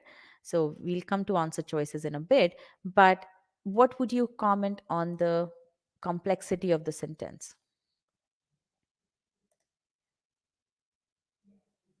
Were you able to visualize the meaning appropriately? Complex structure, okay, mostly. Okay, so let's understand this meaning, okay? About 5 million acres in the United States. So so you notice that I have put these parts in blue. So when I am pausing, I will pause at these intersections of black and blue text, okay? um, so that's a way that works for me. Now for you, the pause points would be different, and that's something that you're going to learn in the pause points master comprehension module. About 5 million acres in the United States have been invaded by leafy spurge. Now I don't know what leafy spurge is, but what I can do is I can just, it's invaded by something, so I'm going to just visualize that there is this huge amount of land that has been invaded. I know what invaded means, that has been taken over by something. Taken over by something. Okay. Now, what is that something? That something is a herbaceous plant from Eurasia. It's from another place with milky sap. It is a herbaceous plant that contains a milky sap. So now in my head, what I'm thinking is that there are these leafy spurge that has, right. So let me go back right now. Right. So in my head, there's this huge land that has been taken over by this leafy spurge. What's that leafy spurge? That leafy spurge is some kind of plant that has milky sap. Now, this milky sap gives mouth sores to cattle. Okay, this milky sap gives mouth sores to cattle, and um, displacing grasses and other cattle and rendering rangeland worthless. Okay, so milky sap, and the cattle is eating that. What's happening then? What is leafy spurge? We know it's a plant from Eurasia. What has milky sap? It's leafy spurge. What gives mouth sores to cattle? Milky sap in leafy spurge. Then we read further, displacing grasses and other cattle food. Now the cattle eat leafy spurge, right? And the milky sap gives mouth sores, right? So cattle gets mouth sores, right? Now, how is the worthland? So how is the rangeland going to get worthless? Think about it. It has displaced it. Cattle is eating it. Cattle is getting mouth sores. Do you think that the cattle is going to keep eating that milky leafy spurge? No, it's going to stop eating or reduce the intake of leafy spurge, and that is what is going to make the rangeland worthless. So is this clear? So were you able to visualize the sentence to this level? Good. Now, if you have this level of visualization, now you go into um, the analysis of the sentence. Okay, let's take a look at choice A and figure out what all is wrong with choice A. Okay, let me get your poll back so that we know how many of you selected choice A. Quite a few of you had selected, 10 of you had selected choice A. Okay. All right. Now observe over here, displacing and rendering. Are these two at the same level? With parallelism, again, a very deterministic error. Parallelism, displacing and rendering, they are both of the same form. So grammatically, I don't see much of an issue over here, displacing and rendering. But these two are not logically parallel. They are grammatically parallel, but they are not logically parallel, because displacing the grasses is what is rendering the rangeland worthless.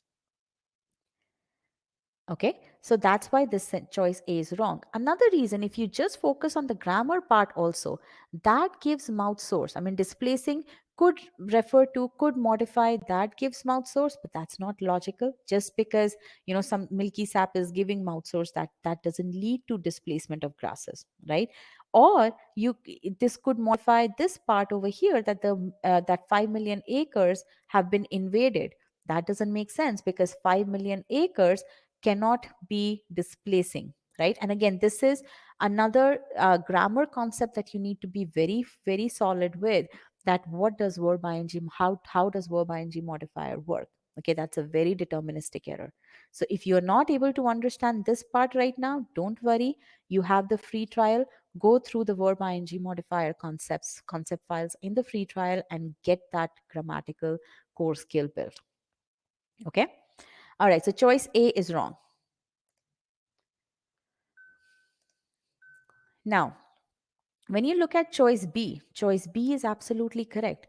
What you see over here is that gives, which that gives refers to this leafy spurge or the herbaceous plant, and displaces. So the leafy spurge gives mouth source and displaces, right? So this is absolutely correct. Okay, that's very logical. And the largest segment selected choice B. Okay, now let's take a look at what's wrong with choice C. That gives and displacing. Now here, even though first of all, that gives and displacing, not grammatically parallel, right? That is the issue. Now, if you felt that maybe having and displacing are the grammatically parallel entities, but they are not logically parallel. Why? Because have leafy spurge possessing something and leafy spurge doing an action, these two are not logically parallel. Okay, so this is where your visualization of the sentence and your 100% clarity of grammar concepts comes into picture, of deterministic grammar concepts come into picture. And that is the core skill that you have to build. Okay, why is it that I'm considering these two as either this as the parallel list or this as the parallel list? Okay, and then how am I processing that information? All of that is what are the skills that you need to gain as you go through the grammar concepts. Okay, choice D, not many people selected. Here again, very clear, 5 million acres displaces and renders, absolutely illogical. Okay, now this is where sentence structure will come into picture, right? Everywhere sentence, I mean, in a way, we have actually come up with the sentence structure as we did those pause points, right? Choice E, there is no verb for 5 million acres. And again, milky sap giving and displacing. Milky sap is not what displaces the grasses. So that's what is wrong. So how do you make these parallel lists? I mean, why is this question so difficult? Because there is a lot of play of parallelism happening over here, verb ing modifiers, what is modifying what, but all of that comes into picture once you have understood, visualize the scene in your head. If you don't visualize the scene in your head, then you will keep doing back and forth. Then, this question, you will not be able to answer this question correctly. Okay, and again, don't let the fear focus here. Your time is precious. I want to make sure that you understand this part. 6 pages of discussion on GMAT Club on this, and the discussion points are, again, herbaceous plant. So whether the milky sap gives mouth source or the leafy spurge gives mouth source, why is that even important? Had you visualized, if the student had visualized this particular thing, then so over here, so if you look at this, it seems like the milky sap is the one that gives the mouth source, but answer choice B, meaning changes, it's the plant that causes the mouth source. Tell me this thing, if the student had visualized the meaning, would he even be asking it? Because frankly, if the milky sap gives it, it's essentially the leafy spurs that's giving the mouth source, right? Yes or no? And that's why I said initially, when you understand the meaning, forget about the grammar part completely. Just focus on what is the sentence telling you, which is why visualizing is very important, not just on the surface. Now, this student would think, would get that satisfaction that I am actually thinking about meaning, right? But technically the student hasn't gone to the depth, hasn't visualized the meaning enough to be saying, to be confident that yes, I am actually focusing on comprehension. This student is simply at the surface. Okay, so when we started off this session, we started off with that intent that we will give you, you need to be able to answer questions with high accuracy, you need to be able to answer questions quickly, right? Now, as I said, why this question is difficult, it's because that you have to read the sentence bit by bit, you have to visualize each and every answer choices, each and every answer choice, and there is a very extensive play of parallelism modifiers over here. Okay, your visualization muscle will build as you go through the e-GMAT course. And as you do that, your accuracy will improve and you will answer questions faster. That goes without saying. And we have proof for that. Okay. Look at this. This is the Scholaranium screenshot of a very specific, very small topic, modifiers, one of the topics on in SC. And you see that we track the improvement, not overall, we track the overall improvement also. So you can see that over here, 75% weighted accuracy, but we see, okay, how is the student doing in chunks of questions? Last 30 plus attempts, the student was at 58% accuracy, and we are talking about hard questions here, only hard questions, right? Then the student did something, did appropriate strengthening exercises, and his ability went to 90th percentile. 85% accuracy in hard questions corresponds to 90th percentile ability, and he was able to maintain that, okay, in the last 15 attempts also. So now if I look at this number over here, okay, you will see that, okay, this guy is not probably there. But if you focus on from last 15 questions, this student is really at that 90th percentile ability. And not only that, we track the time. Okay, when he was at a lower ability level, the student was taking a lot longer to solve questions. Now, as his ability has improved, right, he's at 90th percentile. Look at the time. The time has gone down to under 90 seconds. So when we say time is an output, is a result, you actually see that happening in front of you through the metrics that we track for you. How many of you have interacted with such metrics? How many of you have actually even thought about, have even thought about that there will be a system that will give you these kinds of metrics? Not just for verbal, not just on verbal level, but actually down to modifiers, down to subject, verb, verbs, pronouns level. Okay, because that is what you need. And that is exactly what our students have actually experienced, that when they solve the questions, they get to that level wherein they don't just identify one error in the answer choice, they end up identifying 3 or 4 errors in the answer choices, because they have built those core skills.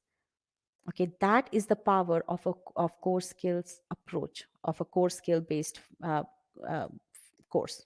Okay, now what does your journey look like for you to get to that 90th percentile? How many of you would want to know that? What's your journey like? And there are some very important winning behaviors that I want you guys to focus on, because as I said, just going through the course is not enough. You have to go through the course with the right mentality. So what will your journey look like? You're going to, again, visualization, sentence structure, and solid grammar, right? Those are the core skills that you have to build, right? You see over here, you see on the slide. We've already talked about master comprehension. That is the first course that you have to go through. And we've gone through it in detail as to what you're going to see in the master comprehension course. Okay. After that, you go through, so again, one very winning behavior for all e-GMAT students and potential e-GMAT students, when you go through master comprehension course, right, I want you to focus on visualization. I want you to not worry about timing at all.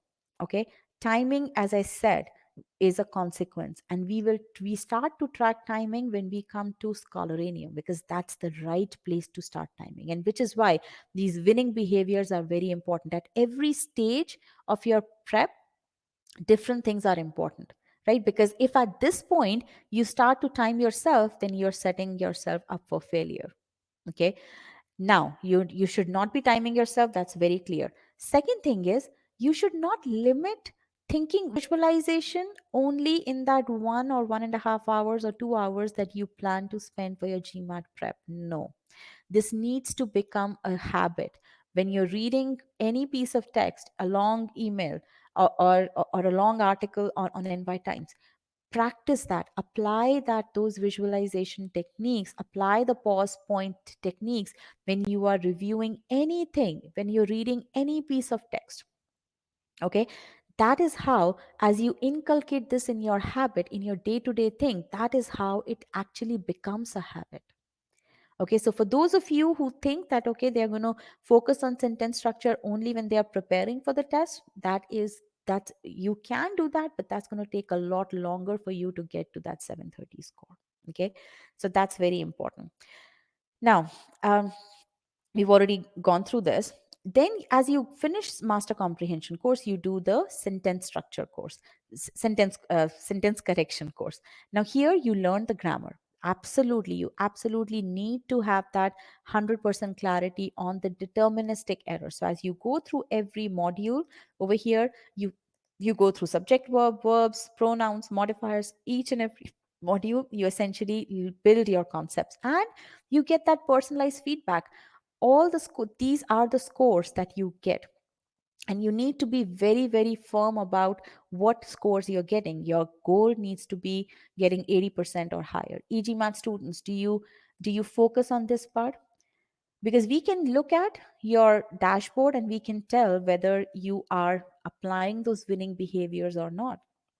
And more often than not, students who fail ultimately, we can map it back to the fact that they had not done their stage one very well. They were not focused on, they were just doing the check boxes over here. They were just, going through it, going through the motion, but not truly understanding it. So good question. If you don't get above an 80%, should I do the whole lesson again? Review. Absolutely. You need to review.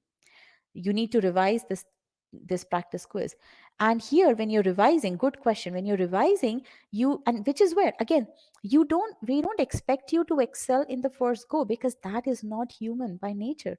We need to make mistakes, because as we make mistakes and as we are conscious about those mistakes, that's when we improve our skill set, which is why we have built the analytics over here to actually track. This is the second winning behavior over here, that after you go through a file and you score less than 80%, you have to do the review. Okay, and this is something that we track very, very rigorously. And again, this is a behavior that we see a whole lot in people who end up failing. Okay, because we see that either the review was not done or the review was done after 2 days. Absolutely not. You have to revise it as soon as you get the score. Right after the quiz ended is the right time to revise it. If you move on to the other modules, then you have lost the momentum.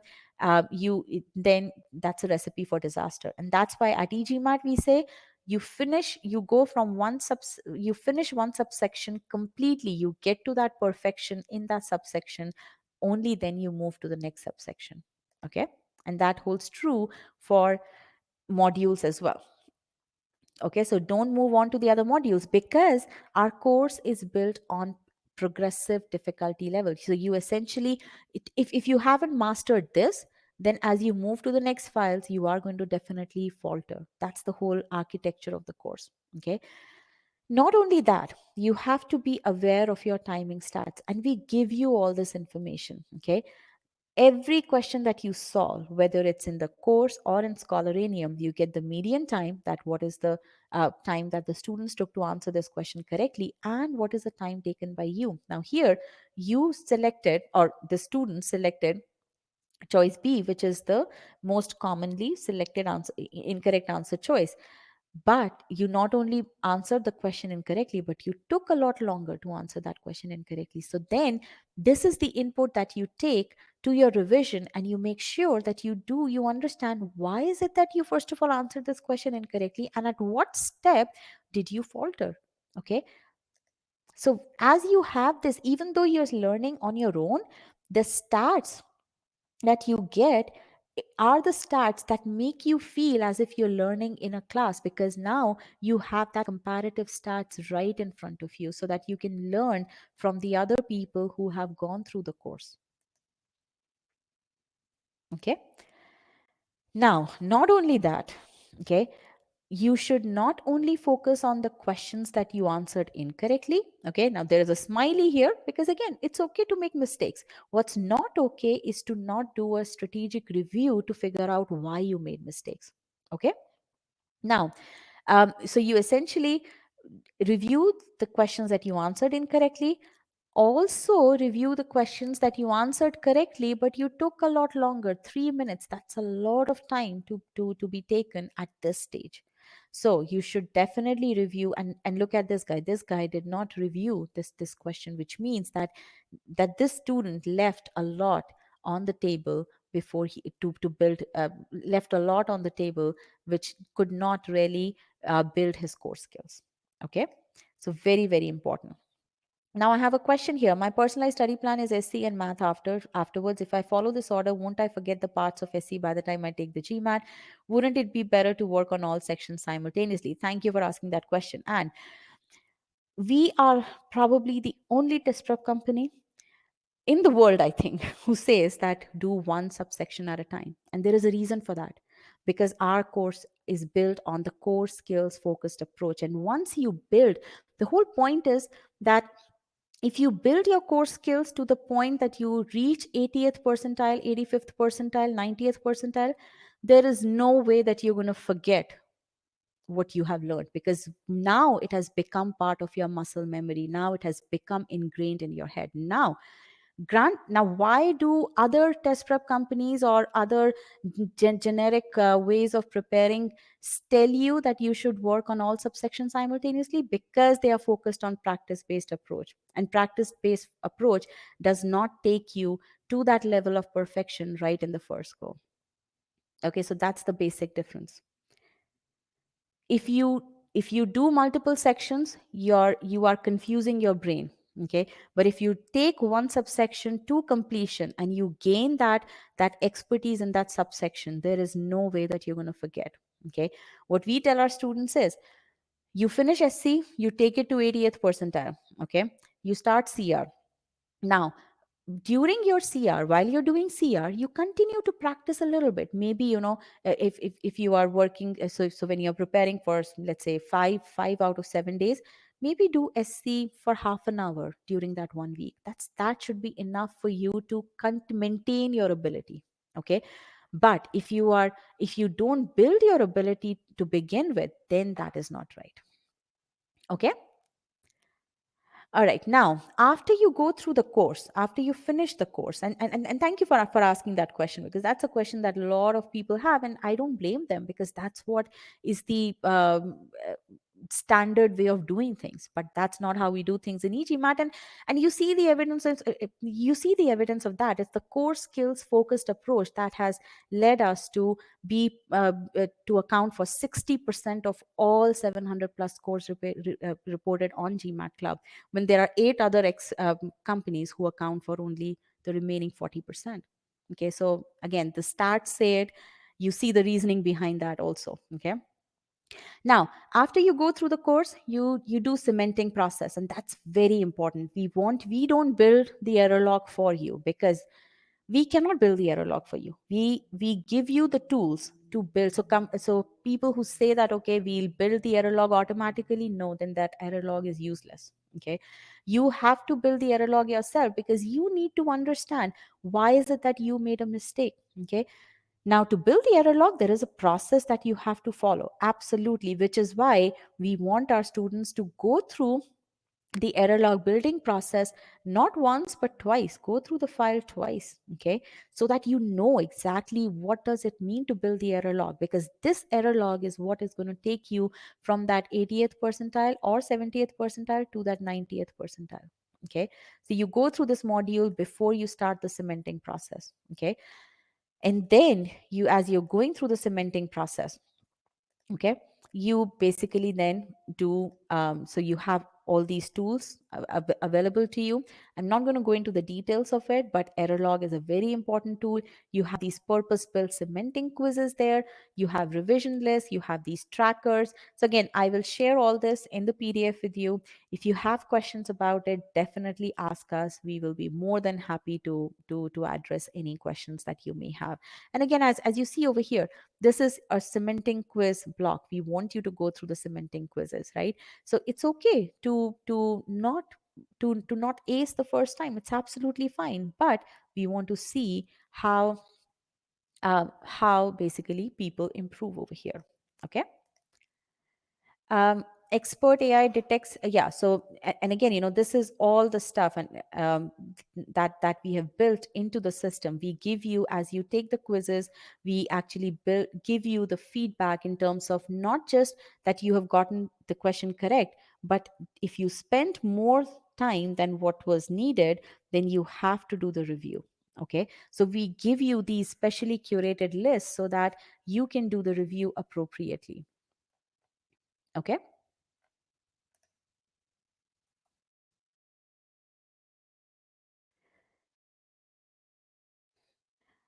So again, I am going through this in a little bit of a hurried manner because I can see that you guys are a little bit tired. So if you have any questions, definitely ask me. This PDF is going to be there with you, so you can definitely go through it.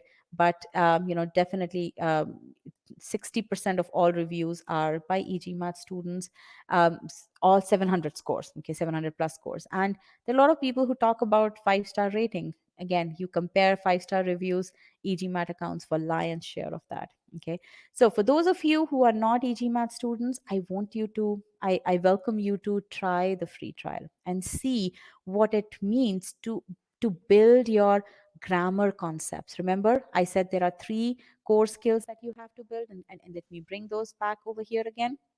It's grammar concepts, visualize meaning, sentence structure. In the session today, we talked about visualize meaning and sentence structure, right? What I want you to, and I briefly touched upon the grammatical expertise that you need to have. I want you to experience what does it mean to build that grammatical expertise through the free trial. Okay, so there's a lot of interesting concepts over here. Go through that, and then if you are interested in critical reasoning, also definitely check out the free trial for that. Okay. So, Rajat, are you there? Let me see. Absolutely, yes, I am. Yes. So, Rajat, any final words that you would want to add? Yeah, I I didn't think touch the piece. upon the scholarinium part in detail. I just breezed through the slides because I think they would be a little bit overwhelmed with all this stuff. Yes, yes, yes. Yeah. I think those are way more for e-GMAT students. And Rajat, Essentially. there is one question in the Q&A part that I would want you to address, please. Hmm. Yeah. So that's a great question. I think this is by Theo Wendy. She says, well, the higher success rate of e-GMAT students compared to other training courses is not due to the higher number of students registering for e-GMAT compared to those for other platforms. Really great question. I think critical reasoning skills you are on the right path. Yes. So, Payal, if you can just show the chart there, that would be just to set some context in this case. Here? Yes. Hmm. So I think what you see over here, but 9 other prep companies in this over here, and you see they together account for about 40%. And I can tell you just from my estimates, and the way to look at those estimates is if you look at traffic. If you go to a site called SimilarWeb, you can really see the traffic over here. And I can tell you TTP. So we have about twice as many, but close to twice as many 700 plus scores as TTP has, and TTP has about twice as many paid students as per my estimates as we do. So 2x more 700 plus scores, then a company that has twice as many students. I think you can do the math. So that's about 4x more. When you look at a couple of other companies, Magoosh, I think, has more students than we do. And Magoosh, in terms of the ratio of 700 plus scores, you're looking at about 12 to 15x as many 700 plus scores. And part of this, and I can, and so those are two companies where I'd say, this is about 2x as many students. This, as per my estimates, is about similar 1.2, 1.3x. So they're about 20-30% more students. The other companies here that are here, these companies probably, I would say, have about a quarter of our students. So 25%, so we're about 4x as many students over here. But when you look at the ratio of success, we're looking at close to 15x on an average over here. So again, there is that 4x piece in this case, and for the very simple reason, I think. So that's just pure numbers. I think you have to look at what's what's causing those numbers, and the very simple reason what you got out of this webinar here is that, hey, acing the GMAT is not about knowing a certain sort of concepts. It's about building those skills that you need to build, which is the skill of visualization, which is the skill of sentence structure, and because we focus on building those skills, that leads to a much higher success rate.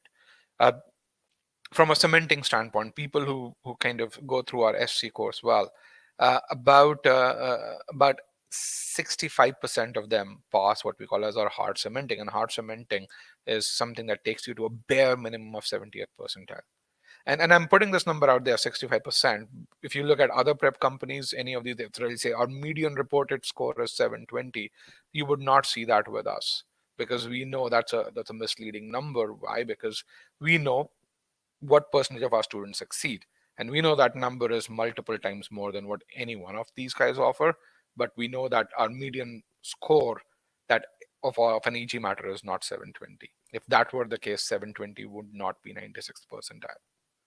So hopefully that helps in this case.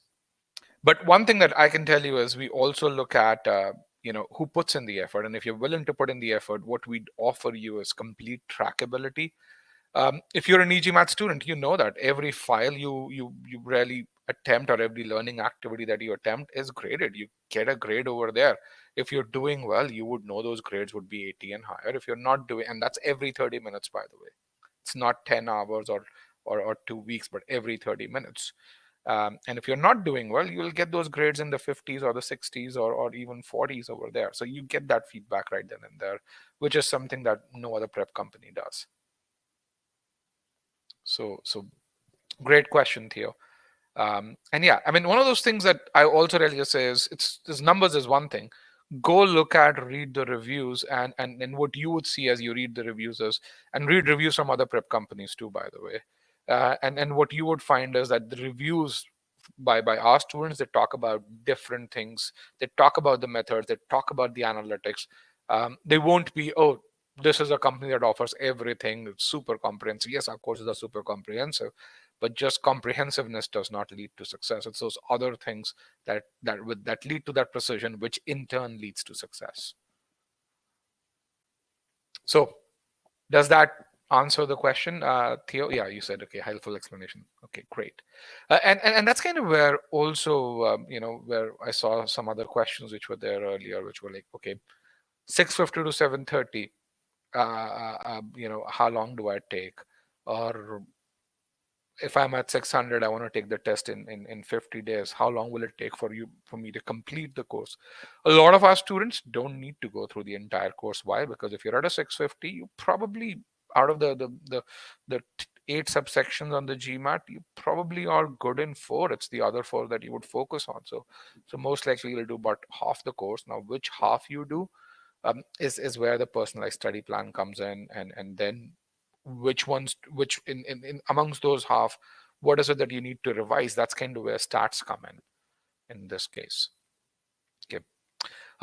Also talk to people around you who've taken the e-GMAT course and see what they have to say about the quality of learning they've had, as well as the support that they've received.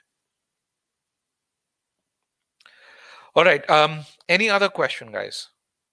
And while you're putting those questions in, what kind of schools are you planning to apply to? If you could put that in the short answer poll on the right hand side, and that would be helpful. But I'm going to just hide the presentation so that we have the session PDF over here. So short answer pod, what kind of schools? Okay, HBS, all right. INSEAD, Tuck, Booth, good.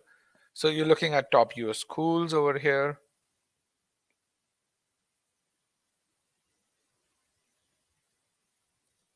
Georgia Tech Scheller. Okay, Georgia Tech gives a lot of scholarships. A lot of e-GMATs have gone to. I mean, Harvard, Stanford, of course, lots of them are there.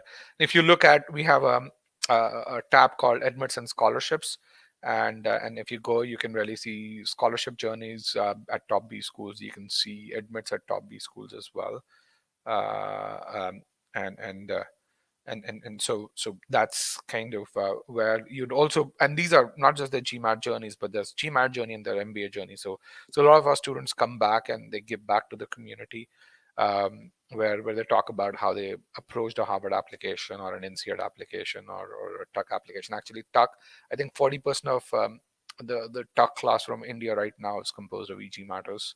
So if you want to reach out to folks at Tuck overall. So yeah, top schools require top grades, and especially if you're looking for scholarships. So that's something that definitely is the case. I would also recommend, there's the M7 bracket is also the other, what I call as the T24 bracket outside of M7. They are equally good, and if you unless and until you have a really good profile, and then you want to, the GMAT part, of course, we can help you with that, but always keep that outside of M7, the T20 bracket open for you. I mean, schools such as Darden are really, really good. Why? Because that way, what you do is you get that scholarship. So if you get into an M7 school, you get into a T20 school outside of M7, or T24. That allows you to negotiate for scholarship. And trust me, if you watch some of the interviews on our YouTube channel, which are there, you really see people talking about scholarships and increasing their scholarships also. So not M20, M7 in this case. Theo says, I'm at 660, 680 from GMAT mock test. I aspire to get a 780. Is 1 month enough to prepare? So I think Theo Wendy, I don't know if you're Theo or Wendy. The answer depends on, the composition of that 660. It depends, 680. It depends on how long are you willing to spend over there. So for example, if your 680 says that your quant's pretty much done, you need to focus on verbal things, and then things are a bit more interesting. If on verbal side again, uh, if you are at that 60th percentile level in every subsection, things are easier. If on the other hand it so happens you are at a 20th percentile in a certain subsection, then you're kind of looking at a chasm to cross. So if you're at a 20th percentile, let's say in CR or in SC, hypothetically speaking, then we know that we've got to build a foundation. That takes some time. Then we've got to teach you concepts, then we've got to teach you application. If we're at that 60th percentile, we know we need to refine application, and then we need to make sure that we push you towards perfection. So again, both of them very doable, but both of them have their own time requirements. So unless and until we know that data, we can't give you an estimate. So yeah, book a call. That's kind of where get your personal study plan is there, and or write to me and send me the details of that 660, 680. Quant verbal scores would tell. Accuracies, if you have the official mocks, would tell something about it, and then from there on we can help. Okay, MIT and Harvard, you must like the cold. If both of them are in Boston, so yeah. How did you refer to schools outside of, I call them T24 or T20. It's called T20. I typically there are so essentially what I'm looking at is I'm looking at good schools, and good schools, because what has happened over the last uh, 8 to 9 years is that the MBA degree from top schools has been so sought after, and it's been really sought after more so also because not a lot of people from the US are going for their MBAs. It's a lot of international students, so the proportion of international students is higher these days than was, for example, in 2014 or so, and so whether you're, unless and until you're looking at private equity, which is where the M7 are still have their dominance. If you're looking at McKinsey's, if you're looking at tech companies, you know, outside of M7, T25 and M7, that they're just the same. The the opportunity to work as a product manager at Microsoft versus Amazon, there's rarely, for people who are who are enterprising, for them, you know, if you are at a uh, uh, at a Kellogg versus the Keenan Flagler, it really is no different, based on what we see from our students, because we kind of, those guys go to these schools, and we kind of keep a track of where they get into post their MBAs, and they come back and talk about their journeys. So tech companies, and consulting companies, I think the T25 bracket's pretty good. If you want to get into private equity, venture capital, that's kind of where the M7s still have an edge. Okay, Theos, thank you for that data. Q44, V38, I think, yeah. So doable. So Q44, if you want to get to a 780 or so, you definitely have to get to a Q49, and and then from that V38, we need to get that to a V46 or so. So that's kind of what we are looking at. I'd like to know how many hours of investment you need, and I think that's kind of where you have to work one-on-one with someone to define those hours and the respective areas, the metrics that you need to hit over there. Okay. All right. Good stuff. Again, if you need help, you guys can write to me at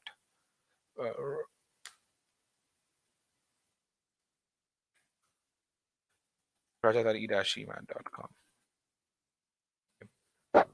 All right. Cornell's great school too, by the way.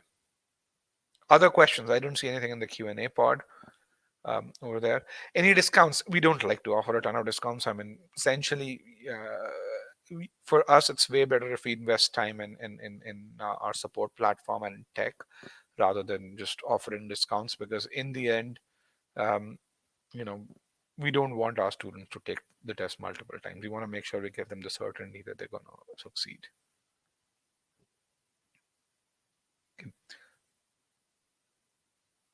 Okay.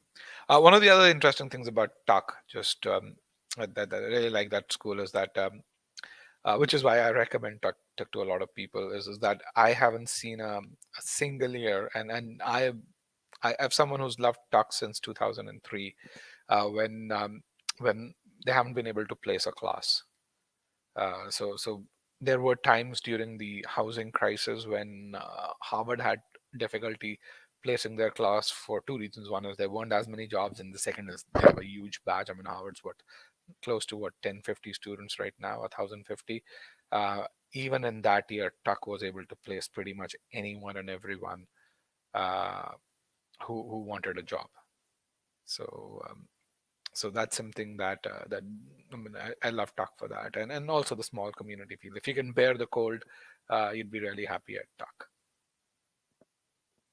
And they're very nice people. I mean, you apply to Tuck, even if they reject you, they always give you an explanation, and they tell you what to do if you want to come and study at Tuck the next year. Very few schools do that. Very few schools that I know of do that, by the way. And I do visit schools with AGAC, so we kind of do our conferences at schools with various admission consultants, where we talk to deans over there, and just the attitude of the community, the Tuck community, is just, I mean, it's second to none, is what I can say. Okay.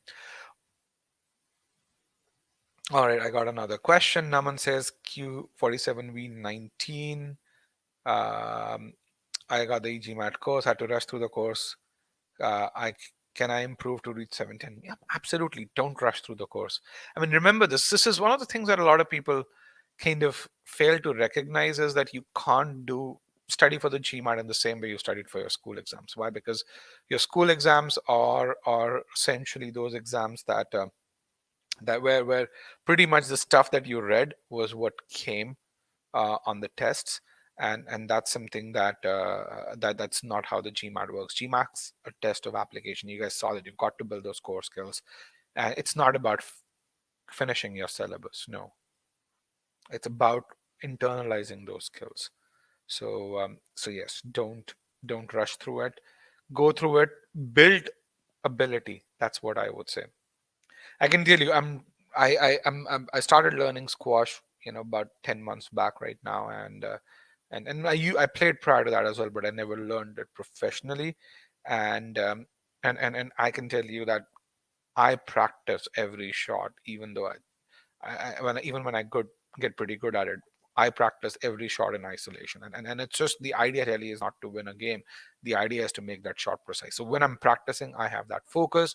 When I'm playing a game, I have a completely different focus. So when you're learning, in the learning mode, when you're going through the master comprehension or the SC course, be in the learning mode. Really important for you. Okay.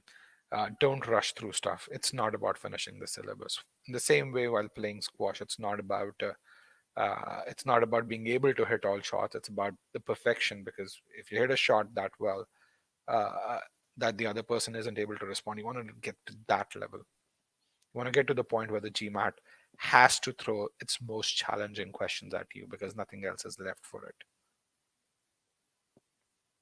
Okay. So make sure you're worthy of that, because unless and until you're worthy of that, the GMAT will not throw those questions at you. And I want you to take motivation from this guy. Okay. All right, guys.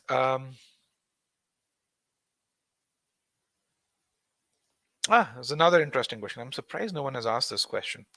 This is Vijay's question. Vijay says that, hey, I need your views for working professionals who get time only on weekends to go through the course. It's difficult to manage time. How should you cope up with that? So one of the first things, and this is a really important question for everyone out here. So Vijay has had the courage to ask this question. I think, do other people struggle with this? Let me first say this. Do other folks struggle with this question? Finding time? You can put that type your answer in the short answer part. And this is kind of what happens when you are in a community. You face an issue, other people also face similar issues. So I think one of the big things you've got to do, and this is for any change in life, regardless of whether you're talking about the GMAT, whether you're talking about doing your applications, because you're going to face the same struggle there, as well as to kind of look at and say, how am I going to change the kind of modify the architecture of my day to get that time out. So forget the GMAT. You have to really say, okay, you have to get 2 hours out of your day. What is it that you're not going to do? Answer that question first. Or how are you going to adjust that? If you spend time traveling, how would you change that travel time so that you get time for study? If you spend time cooking food, how are you going to do that? Um, and because you can't just study on the weekend, I can tell you, you're not going to get to a 700. Forget about a 760 if you just study on the weekend. GMAT demands continuity. Regardless of what someone will tell you, no, it's not going to happen. So it's important to put time during the day, even if you put in an hour, even if you put in 90 minutes during a day. It's important. That continuity is important.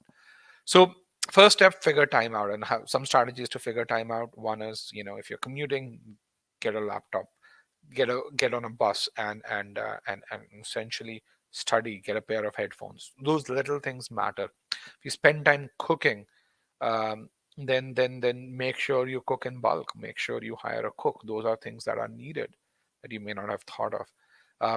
If you're going to take time out of your leisure time, then then make sure who you spend your leisure time with, you communicate it to them. If you're going to take time out during lunch to study, make sure you tell people, your friends around, that you won't be able to do that. And it's really important that that you do this communication. And then sometimes you're also going to alienate people. Trust me, that is okay. That is okay. If people don't value your progress, then in my opinion, especially after you explain it to them, in my opinion, they are the ones who are kind of keeping you down from moving forward. In the grand scheme of things, whether you go for your dreams, whether you reach your dreams, is what matters. So that's what I'd say. Payal, you wanted to say something? Yes, so very well said, Rajat. I mean, communication is very important, and identifying time, everybody should be able to identify time. We just have to make that conscious effort. But one thing that I would strongly recommend that you don't cut out from your schedule is regular workouts. That's very much required. I mean, you are building your mental agility, you need physical fitness as well to go with it. Okay, so that's very much that's required. Okay, so that's what I wanted to mention here. And the person who says they don't have much money to hire a cook, I think eh, there are ways to do things. I mean, if you don't have money to hire a cook, just cook in bulk and pack it. Figure out how to, there are lots of YouTube videos out there that will tell you how to pack your food for a week and preserve it. I know Pyle and I did that. Yes. Um, yeah, when we couldn't afford help, and there were times when there were, I mean, we started e-GMAT with $10,000 of investment about a decade ago, and there were many years where we kind of, because everything that we earned from it we invested back in the business, we practically were hand to mouth that way. So and then for us, we couldn't cook every day. We would really just cook in bulk for the week. So um, so so that's something that's there. So otherwise, I mean, the thing that you have to recognize is, your GMAT score, your application. Um, that has GMAT score not just has an impact on your admission, but not only, but also on your ability to get a scholarship. You're looking at about 160, 170 grand of net money if you add interest to it, which you'd have to take loans, especially in today's world where you'd be paying about 7.5, 8, 9% interest on loans. It adds up to a lot of money. Would you rather a spend some money now, which is probably a 50th or a 100th of that, and get into a school of choice with scholarship? Or would you rather really say, hey, I don't have money now, not going to borrow money from someone and kind of take a chance on that? So I want you to visualize that. Okay. Concentration is a big problem. How much do you want the test? I mean, your MBA. That's something which um, sorry, the delivery services, absolutely yes. Yes. Concentration, I think, again, sit back. Don't run after things. Sit back and really say, okay, why do I need an MBA? How much do I want an MBA? Remember the last time you did something worthwhile. And and so I think that's kind of where you would get that motivation. I'm not saying it's easy to get concentration, but I think this has to come from inside you. um, the GMAT's not a hard test, but the reason why it's hard is because as you kind of solve questions on GMAT Club, as you watch a YouTube video, you see 10 other YouTube videos out there which will take your concentration away. And those YouTube videos will not build your skills either. They would just tell you a bunch of concepts, you'd feel nice, and then you come back and you solve questions, you end up making the same mistakes. How many people have faced this? You watch a nice video, A, you finish half of it, but B, you feel you've learned something, and you go back, try and apply it. You get some success early on, but then that dissipates. Because again, you're not building skills. All you're doing is learning how to hit a shot, and you'll hit some balls over there, but you won't build that consistency because you've not built the core skills over there. So concentration, yes. If you can't get concentration, sit back. My technique in every task that I do, and because I struggle with concentration with anything new, not with something old, but anything new, is I write down what is it that I'm going to do for how long, and what is it that I'm not going to do during that time. Just writing that, the process of writing it down helps a lot. The second thing that I do is I don't have unreasonable demands for on myself. So have demands where you push yourself, and but at the same time it's not unreasonable. So for example, if you've just bought the e-GMAT course, don't think you're going to be able to do 2 hours of lessons right away in the first go in a single sitting. No. That I think is overburdening your brain, especially because our lessons are very intense. There's a lot of learning that happens there. But tell yourself, I'm going to do 30 minutes of lesson, and I'm going to write down my takeaways, and I'm going to go listen to a couple of songs, and then I'm going to come back and do a next lesson. Okay. the way you're building that muscle too. It's just very similar to what you do when you do workout. I mean, you just don't go and say, I'm now going to go and lift weights for 2 hours. You're going to just break your bones, or you're going to give up in 20 minutes, because when it's been 20 minutes, you'd be tired, and your brain will tell you, man, there's no way you can do 2 hours. So let's go back. But if you say it's 30 minutes and we've done 20, so then your brain would say, maybe, push yourself. Don't give up on it. You get to 30, it'll be victory for you. Does that make sense?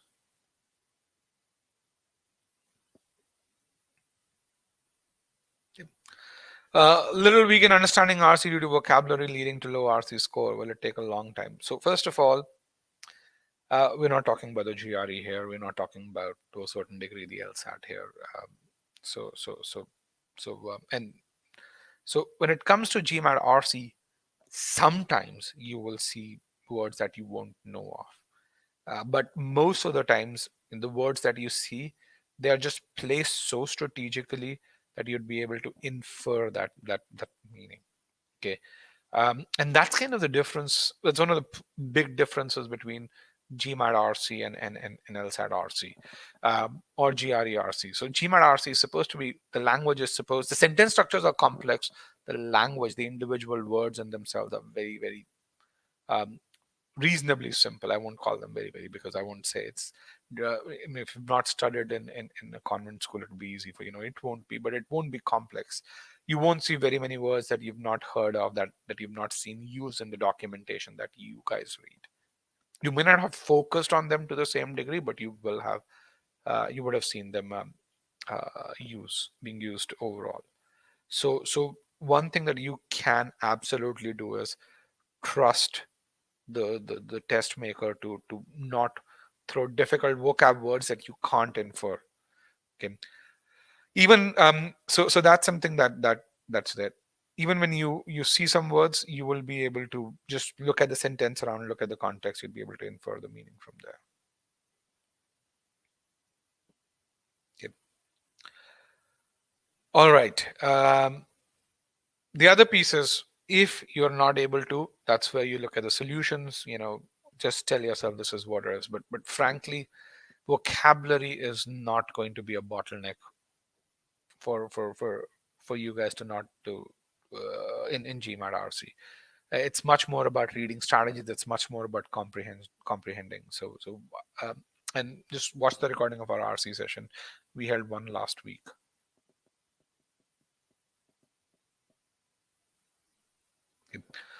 All right, guys, I guess I don't think there are any more questions. With that, take a look at our free trial and see if that learning method works for you. If you have questions, my email address. You can write to me at rajat@e-gmat.com. Okay. With that, thank you and have a wonderful evening. I appreciate you staying with us. I know for you, it's for some of you, it's pretty late in the night.